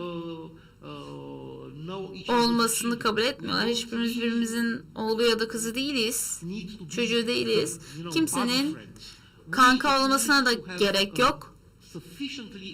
Sadece yeterince dürüst bir ilişkimiz olması gerekiyor ki biz bazen çok komplike etkileşimleri aramızdaki gerçeklik üzerinden konuşabilelim.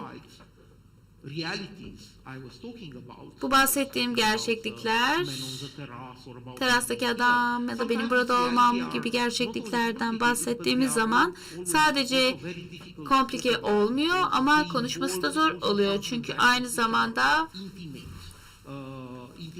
bazı samimi etkileşimlerde bulunabiliyoruz. Ben şuna inanıyorum ki birisi bir şeye inandığı zaman bu yakın bir şeydir, yakın bir histir. Ama bazıları bu konuda konuşmayı zor bulabilir ya da sorgulanmayı zor bulabilir.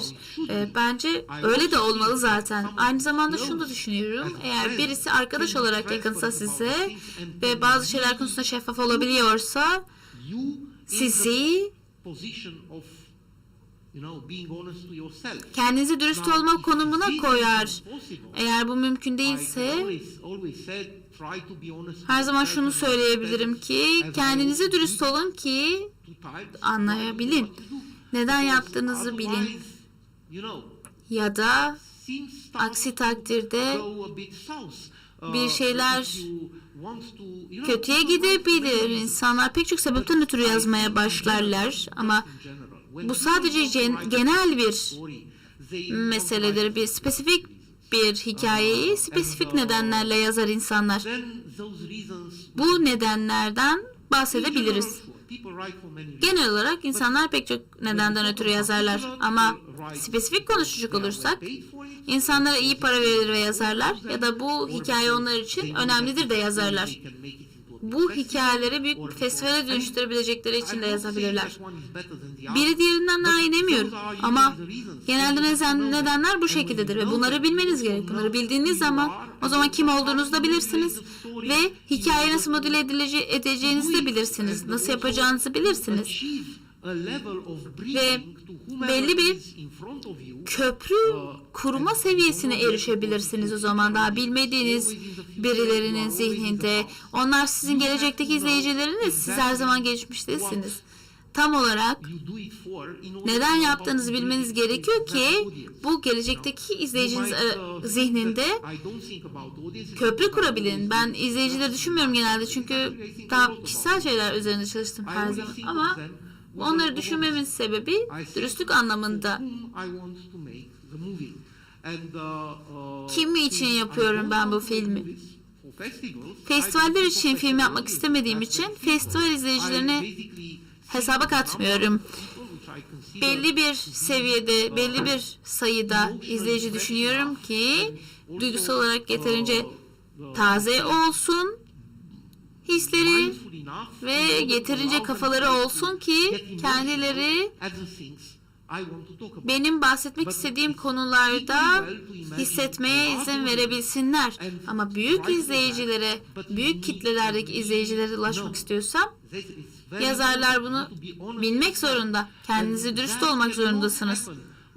Bu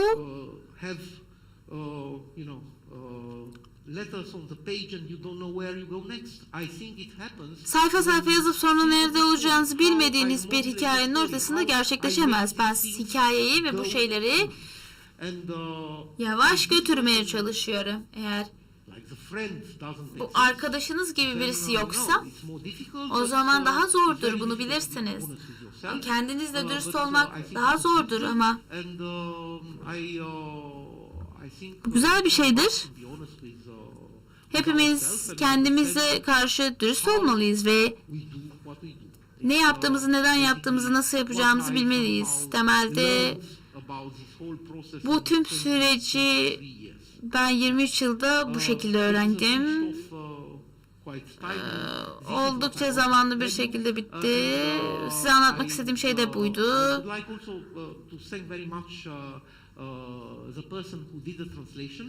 Çevirmene de çok teşekkür etmek istiyorum. Çünkü bence kolay değildi. Çok kolay olmamalı. Çok teşekkürler.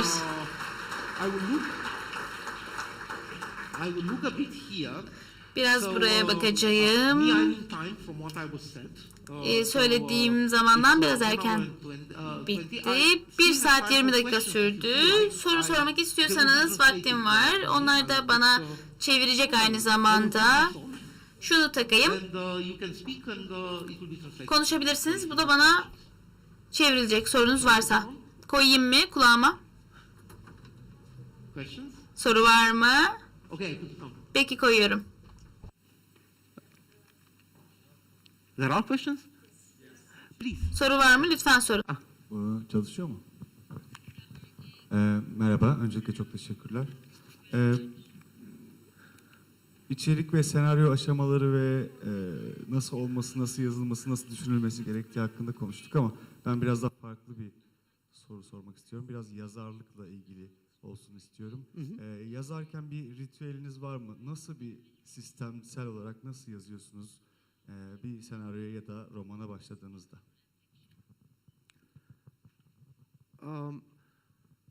Let me see if I understood correctly. Doğru anladım mı? Bir sormak istiyorum. Benim yöntemimi mi soruyorsunuz? Ritual of writing. Ritual? Do you have any rituals?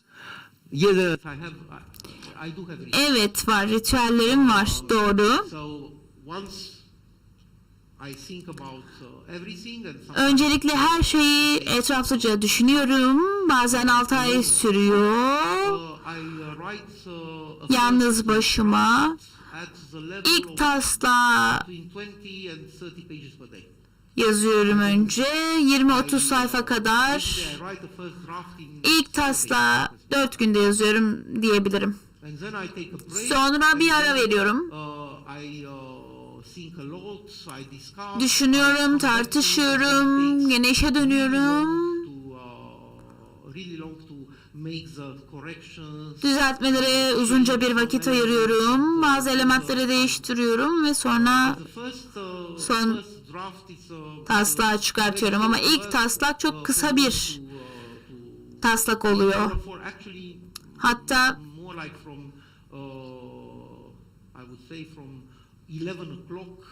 mesela 11'de başlayıp geç saatlere kadar yazıyorum. Fiziksel olarak yazma süresi çok uzun sürüyor olabilir ama böyle bir şey geldiğim zaman günde 30-40 sayfa yazıyorum. Çok hızlı geliyor çünkü fikirler. Ben onları birbiriyle özdeşleştiriyorum. Diyaloglar kafamda oluyor. Evet. Ve evet, direkt olarak Bilgisayara yazıyorum. Contrary, when I write for an article for a magazine, Bir makale yazdığım zaman bir dergiye, writing book, kitap yazmadan önce bunu yapıyordum. Mürekkepli kalemim vardı. white page. Beyaz bir sayfaya yazıyordum elle. Sonra bilgisayara geçip To type what I wrote and yazdıklarımı tipaj yapıyordum. while typing. So Ve yazarken de düzeltiyordum. version, but not Aslında aynı versiyon ama biraz farklı. Neden bunu sormak istedin? what do you want to know? Neden bilmek istedin bunu? Ya, çok fazla yazma deneyimi geçirdim. Çok fazla yazmakla ilgili nasıl yazılacağını, nasıl yazılması gerektiğiyle ya da insanların nasıl yazdığıyla ilgili de okudum. I don't hear you anymore. It worked first time, no it doesn't.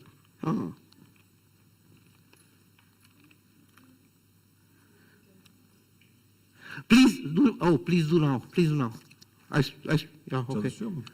Can you please repeat? Çalışıyor mu? Şu an okey Yeah, mi? it works now. Ya, okey. Ben 12.9 kısa film yarışmasının kazananlarından birisinin senaristiyim. Dolayısıyla senaryo yazmakla ilgili çok çalıştım. I hear you, but I don't hear the Okay, translator. I am the one of the winners of this competition, short one. Congratulations. Nice. Congratulations. Yes. Thank you. Tebrikler. Thank you. And I think about writing a lot, and I read that books, and I read the writers' rituals,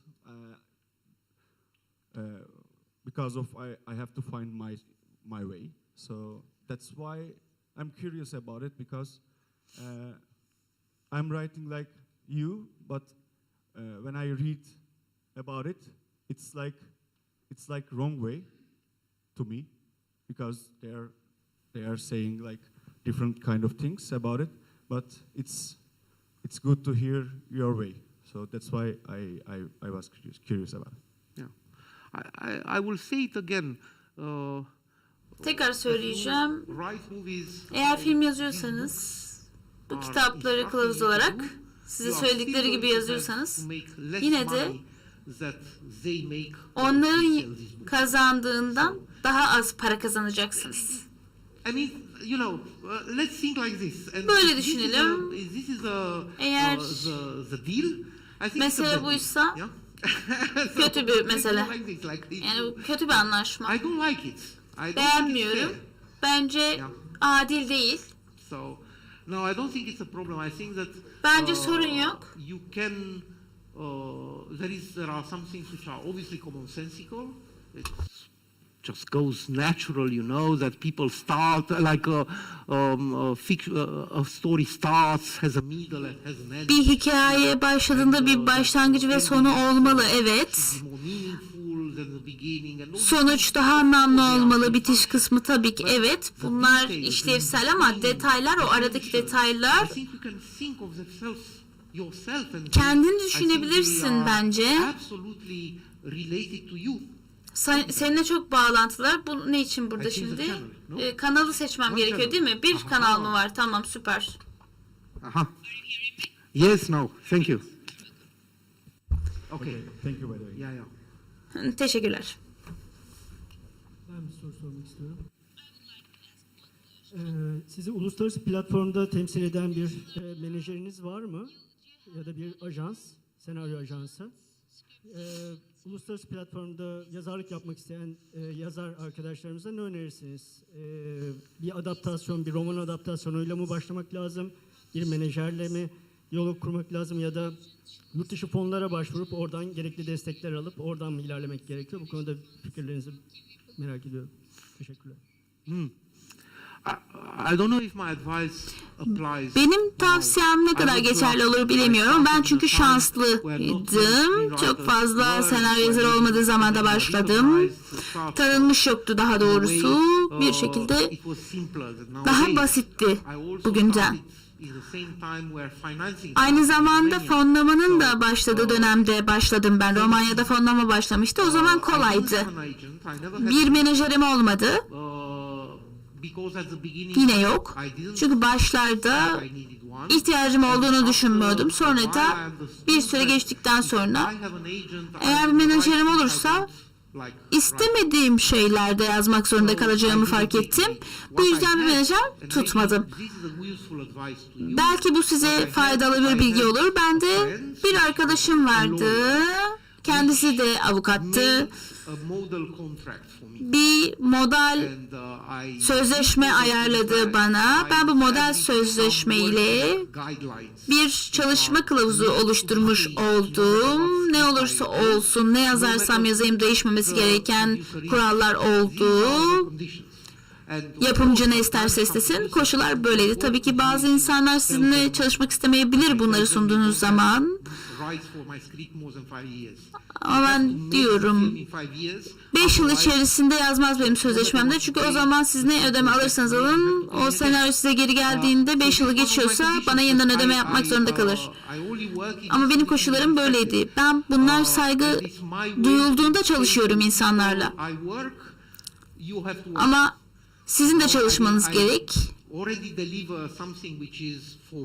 Benim için tam paket olan bir senaryo zaten yazdım. Ve hayatımda bir kez karşıma gelecek şekilde her şeyden memnun olduğum bir senaryo yazdım. Ama bunu sırf bana belli bir ücret verdiler diye yazmak istemezdim. Üretmek için filmi tabii yapmanız gerek. Koşullarım buydu. Ben bunları sözleşmeye döktüm. İyi bir avukat bulup bunu sözleşmeye dökerseniz ve size iyi koşullar, iyi çalışma koşulları sağlarsa bu sözleşme, bence iyi bir insansanız ve iyi bir insanmışsınız gibi davranılmasına adil koşullarda çalışmayı istiyorsanız sorun olmaz. Ama Türkiye'yi bilmiyorum. Fransa'daki sorunlardan biri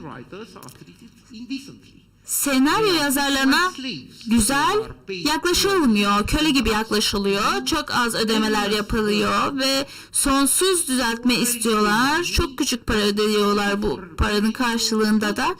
Çok az amaçla çalışıyorlar çünkü üreticiler bunu yapabiliyor, yapımcılar bunu yapabiliyor. Onları sadece teknisyen olarak görüyorlar bu yazarların ve sayfaları doldurması gereken. Belki iyi bir sözleşme sizi bu tip uygulamalardan uzak tutabilir. Benim demeye çalıştığım şey bu. Teşekkür ederim. İyi bir avukatım ve iyi bir menajerim var.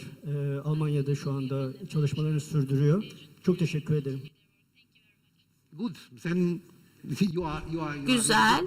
O zaman iyi bir noktadasın. Evet. Evet, lütfen. Hello. Can I ask in English?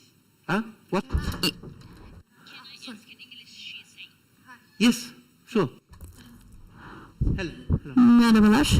Teşekkürler. So we talk about starting from the theme while Yeah. writing, but I'm Yazarken temayla başlamamızı söylediniz ama ben yeniyim senaryo yazarlığında. Çok belki basit bir soru gelecek size. Ama tema pek çok hikaye ile anlatılabilir. convenient story for my team. Kendi temam için uygun bir hikaye bulduğumda odağımı kaybediyorum ve bu niye olduğunu bilmiyorum. Ama Think in my head everything's perfect. kafamda düşünürken harika ama yazıya dökerken belki yeni olduğum içindir ama bilmiyorum. Bence bunun senin yeni olmanla alakası yok. Bunun belki yanlış anlamakla alakası olabilir. Bir temayla başlamak değil mesele. Daha çok soyut da olsa, belirsiz de olsa temanın ne olduğunu düşünmek gerek. Çünkü o zaman tema ve sizin yapacağınız spesifik hikaye arasında daha önce de dediğim gibi yine Odyssey örneğinden yola çıkacağım. Bir fikriniz var diyelim. Homer'ın adına konuşayım. Truva atında savaşlardan birinin eve gitmesi gerektiğini düşünelim. Kazandılar ve eve dönüyorlar. Hikayenin devam etmesi gerekiyor. he's smart. Herkesin sevdiği karakterin devam edebilmesi için komik, zeki, insanlar onu seviyor. What shall I? Onun hikayesini daha detaylı anlatmak istiyorsam nasıl anlatabilirim? You talk about how he is. You talk about how far. Ona nasıl olduğundan, evinden ne kadar uzakta olduğundan bahsedersin. Sonra It's a story about homecoming. o zaman bu eve gelişle alakalı bir hikaye dersin. Sonra çok fazla şey içerir, macera içerir. Evini sandığı kadar hızlı varamasın When he arrives there, he will be dersin. Sonra vardığında da hayal kırıklığına uğrar. Harika. Belki eşi, someone trying to marry her because onunla evlenmeye çalışan başka onun öldüğünü sandığı için. the theme comes from Temadan çıkıp bunu elde ediyoruz ama the story of this guy who was smart, you know. bu zeki adamın hikayesini anlatmak için sadece başlangıç noktasıdır. Bu örneği kabul etmek zorunda da değilsin tabii. Very different. Sen biraz daha farklı düşünüyorsun, düşünebilirsin, farklı bir arzudan yola çıkarsın. Belki bu etrafındakilere bağlıdır, önceki deneyimlerine bağlıdır. Bu hikayeyi anlatmak istersin. Understand what Sonra all about. bunun meselesini anlamaya çalışırsın senin için. Ne anlam ifade ettiğini. As simple as, you know, coming home. or Eve gelmek growing kadar up, basit or olabilir getting old, or ya da yaşlanmak kadar. Getting smarter, or Zekileşmek belki, daha komplike şeylere geçebilirsiniz. Bazen temalar daha komplikedir. about the fact that no matter how much someone loves you, Birinin sizi ne he kadar will die instead of you. sevmesi önemli değil, önemli olmaması ve sizin ölümünüzü etkilememesi kadar And komplike I think olabilir. it's not, you Bence approach it, because there is not experience, you just deneyimden yaklaşım yapmana gerek yok, zaman vermen gerek. yeah, sorry. Yeah. Hey? Merhaba. Yeah, please. Sorry. Ben de bir senaryo danışmanı moment. olarak senaryoları yorumlarken, senaryo raporu hazırlarken nelere dikkat ediyorsunuz merak ediyorum. Ayrıca çok düzeltme veriyor musunuz? Düzeltmelerinizle sahne sahne mi ilerliyorsunuz? Tecrübelerinizi merak ediyorum. As a script consultant. Yes. That was a question which was, there was a mini interview before and I was asked a similar question. I would Buna benzer bir soru sorulmuştu. Yine more or less the same answer because ortalama aynı this is the cevabı answer. vereceğim. Çünkü cevap bu. I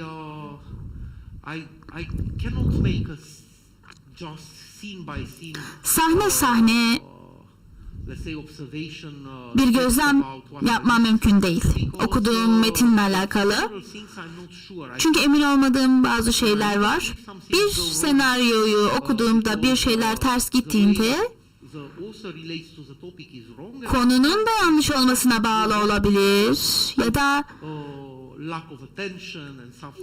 dikkat edilmemiş olabilir bazı şeylere, ilgi eksikliğinden olabilir. O yüzden ilk olarak yazar olarak amaca bakarım. Önemli olan budur. Amaç önemlidir. Aynı zamanda benim eğitimim kitap yazmaktan geliyor. Senaryo yazmaktan gelmiyor. Bizde alan ve zaman arasında bir doğal ilişki var. Ne yazarsanız yazın, mümkün bir şey yazmalısınız. Yani kendimi tanımlarken bazen zamanı açıklarken kendimi kötü olarak tanırım ama sonra eylem o alanı ve zamanı açıklar. Alan çok büyükse, alan önce sağdan sola açıklanırsa ya da soldan sağa açıklanırsa, bu değişirse temelde bu sahnenin nasıl hayal edildiği ile alakalı bir sorun vardır. Bazen de zamanlamayla alakalı sıkıntı vardır. Bu şeyler şu an olur dersiniz ve doğru zamanı kim nasıl bilecek? Başka önemli şeyler de olur ve ben onları anlayamam mesela. Nasıl bir şey yapması bir gün sürmesi gerekirken 20 dakika sürüyor ya da bir hafta sürüyor gibi bu tip anlayışlar vardır. İçerikte anlatılması istenen şekilde ve bu içerik senaryoya döküldüğünde nasıl bir etkisi olur? Bu noktaları not alırım ve sonra bunları da üzerinde konuşurum. Çünkü bunlar aslında yeterli düşünülmemiş şeylerdir üzerinde. Ve bir şekilde bu noktadan sonra daha kolay ilerler her şey. Çünkü kişisel olarak ben çok spesifik bir sinema türünde yazıyorum ama benim okuduğum şeylere baktığımda ya da gördüğüm filmlere baktığımda çok fazla filmden zevk alıyorum. Her türde var. Değerli de olabilir. Keyif verebilir. Düşündürebilir. Ben kendim asla yazmayacağım bir senaryo olsa da hoşuma gidebilir. Ve ben bununla okeyim. Bu yüzden bu senaryonun bu şekilde olması gerekiyor şeklinde bakmam. Temel olarak bu senaryo neden olmaza bakarım. Bazı temel elementlerden dolayı mümkün mü? Ne sunuluyor? Ne sunulmuyor? Bunu yazarla konuşurum. Her zaman bir şey çıkar zaten. Ve çıkan şey temelde yazdığımı, okuduğumu beğenirim. Yazılan bu çöptür dediğim olmuyor. Çok nadir oluyor. Bazı şeylerde çöp demeyelim ama daha az başarılı ya da olması gerektiğinden daha az gelişmiş diyebilirim. Bu açılar her zaman zaman ve alan bakımından önemli. Genelde yazarla konuşurum çünkü daha basit, daha direkt. Yapımcı da oradaysa çok mutlu olurum çünkü o da duyar. Not yazmam. Yazmak farklı bir iletişim biçimi. Para için yaptığım bir şey, yazmak. Bu yüzden bir metin yazmamı isterlerse büyük bir rakam isterim. Hani, hayır yazmam yani bir metin yazmak tartışılabilir bir şekilde doğru olabilir. Utanmadığınız bir metin olmalı. Doğası bu. Gerçekten iyi olmalı o metin. Yoksa niye yazıyorsun ki? Metin iyi olmalı. O zaman da pahalı olur. Öyle rastgele yazmam yani. Bu benim yaşamak için yaptığım bir şey. Ben yazarım. Ve iyi de bir yazarım. Yapımcı da bunu parasını ödemesi lazım. Ama bir toplantı benim için daha verimli.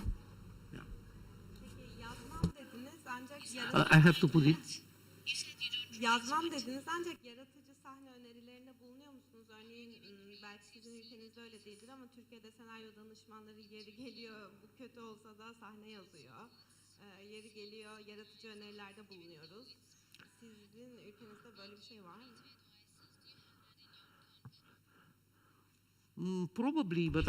Muhtemelen ama bunu yapmam istenmedi hiç. Ben de yapmadım. Konuşmam istendi genelde. Bazen bir gün boyunca bu konuda sohbet ettiğim oldu. Daha geçenlerde bir arkadaşımla konuştum hatta. O da bir yönetmen. Onunla tanıştık. 2 kere buluştuk. Bükreş'te buluştuk. Sonra Berlin'de buluştuk. Bu da mümkün olmasaydı Budapeşte'ye gidecektim. 4 gün bunu harcadık. 4 gün boyunca yürüdük, konuştuk. Ve evet bazen sahneyi anlatmanız gerekebiliyor. O da sahneyi anlatıyor. Ve böylece inşa oluyor o sahne. Ama benim için önemli olan şey onları sözlü tutuyorum. Kafada ince tutuyorum. O zaman alttaki fikirler ve özgürlük saklanmış oluyor, korunmuş oluyor. İnsanlar gerçek hayattan diyaloglar da koyabilirler ama tabii ki yazılanla birebir olmak zorunda değil tabii ki. Bazı elementler oraya girebilir ya da bazen o diyalog söylüyor, siz bir diyalog söylüyorsunuz, komik. Yazmanıza gerek yok.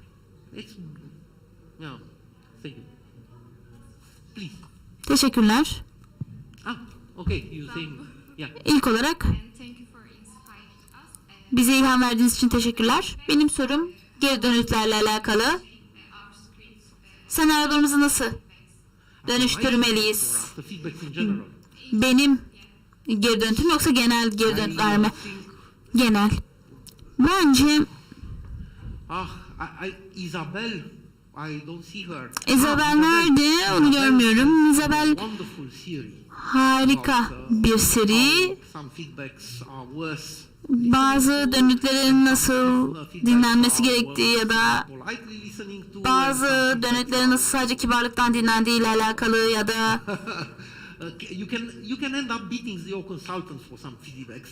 danışmanlarınızı dövebilirsiniz bazı dönütler için. Bence yasal olmalı. Ama onu ilk kez dinlediğim zaman evet dönüt tüm dönütleri dinlemenize gerek yok ama kibarlık olması açısından evet dönüt alabilirsiniz ama bazı organizasyonlar, bazı kurumlar sırf bunun için varlar. Garanti vermemeleri de normal, veremezler ama siz yazar olarak siz ve danışmanlarla bir toplantı düzenlemeleri gerekiyor ve böylece güzel tavsiyeler alabilin. Ayrıca profesyonel de olur o zaman belli bir düzeye kadar. Doğru yerde. Böyle durumlarda tavsiyeyi alıp uygulayabilirsiniz ya da sadece kibarlık için kafa sallayıp geçebilirsiniz. Size zorla bir değişiklik yapmanız gerektiğini söylüyorsa o zaman oradaki etkileşim çoktan vahşileşmiş ve yaratıcılığı öldüren bir iletişimdir. Onları dinlemenize gerek yok. Bazı danışmanlar benim de şahit olduğum fiziksel tacize kadar uzayabiliyor. Yani tabii ki fiziksel bir taciz yok ama öyle hissettiriyor. Neden böyle bir sahne değişikliğine gidilsin ki? Çoğu insan, benim tanıdığım çoğu insan iyi niyetli, bazıları çok değerli, bazıları senaryoya iyi yansıtılıyor, istikrar sağlanıyor belli bir proje için mesela. Bu herkes için aynı, başına gelebilir şeyler. Ama kural olarak, kusura bakma Isabel, filtrelemek lazım tabii. Kibar olmak istediğinizi anlıyorum ama sizin filminiz için demiyorum da düşüneceğim diyebilirsin. Bu kadar yani filtreleme, düşünün. Sizden başka kimse de olamaz o filmin gerçeği. Yardımı olabilir belki senaryo danışmanı olarak. Mesela kitaplara da bakabilir o kişiler. Kitaplar size göre yapılmıyor ama bunlar zararlı olabilir okuyucular için özellikle. Sizin mesela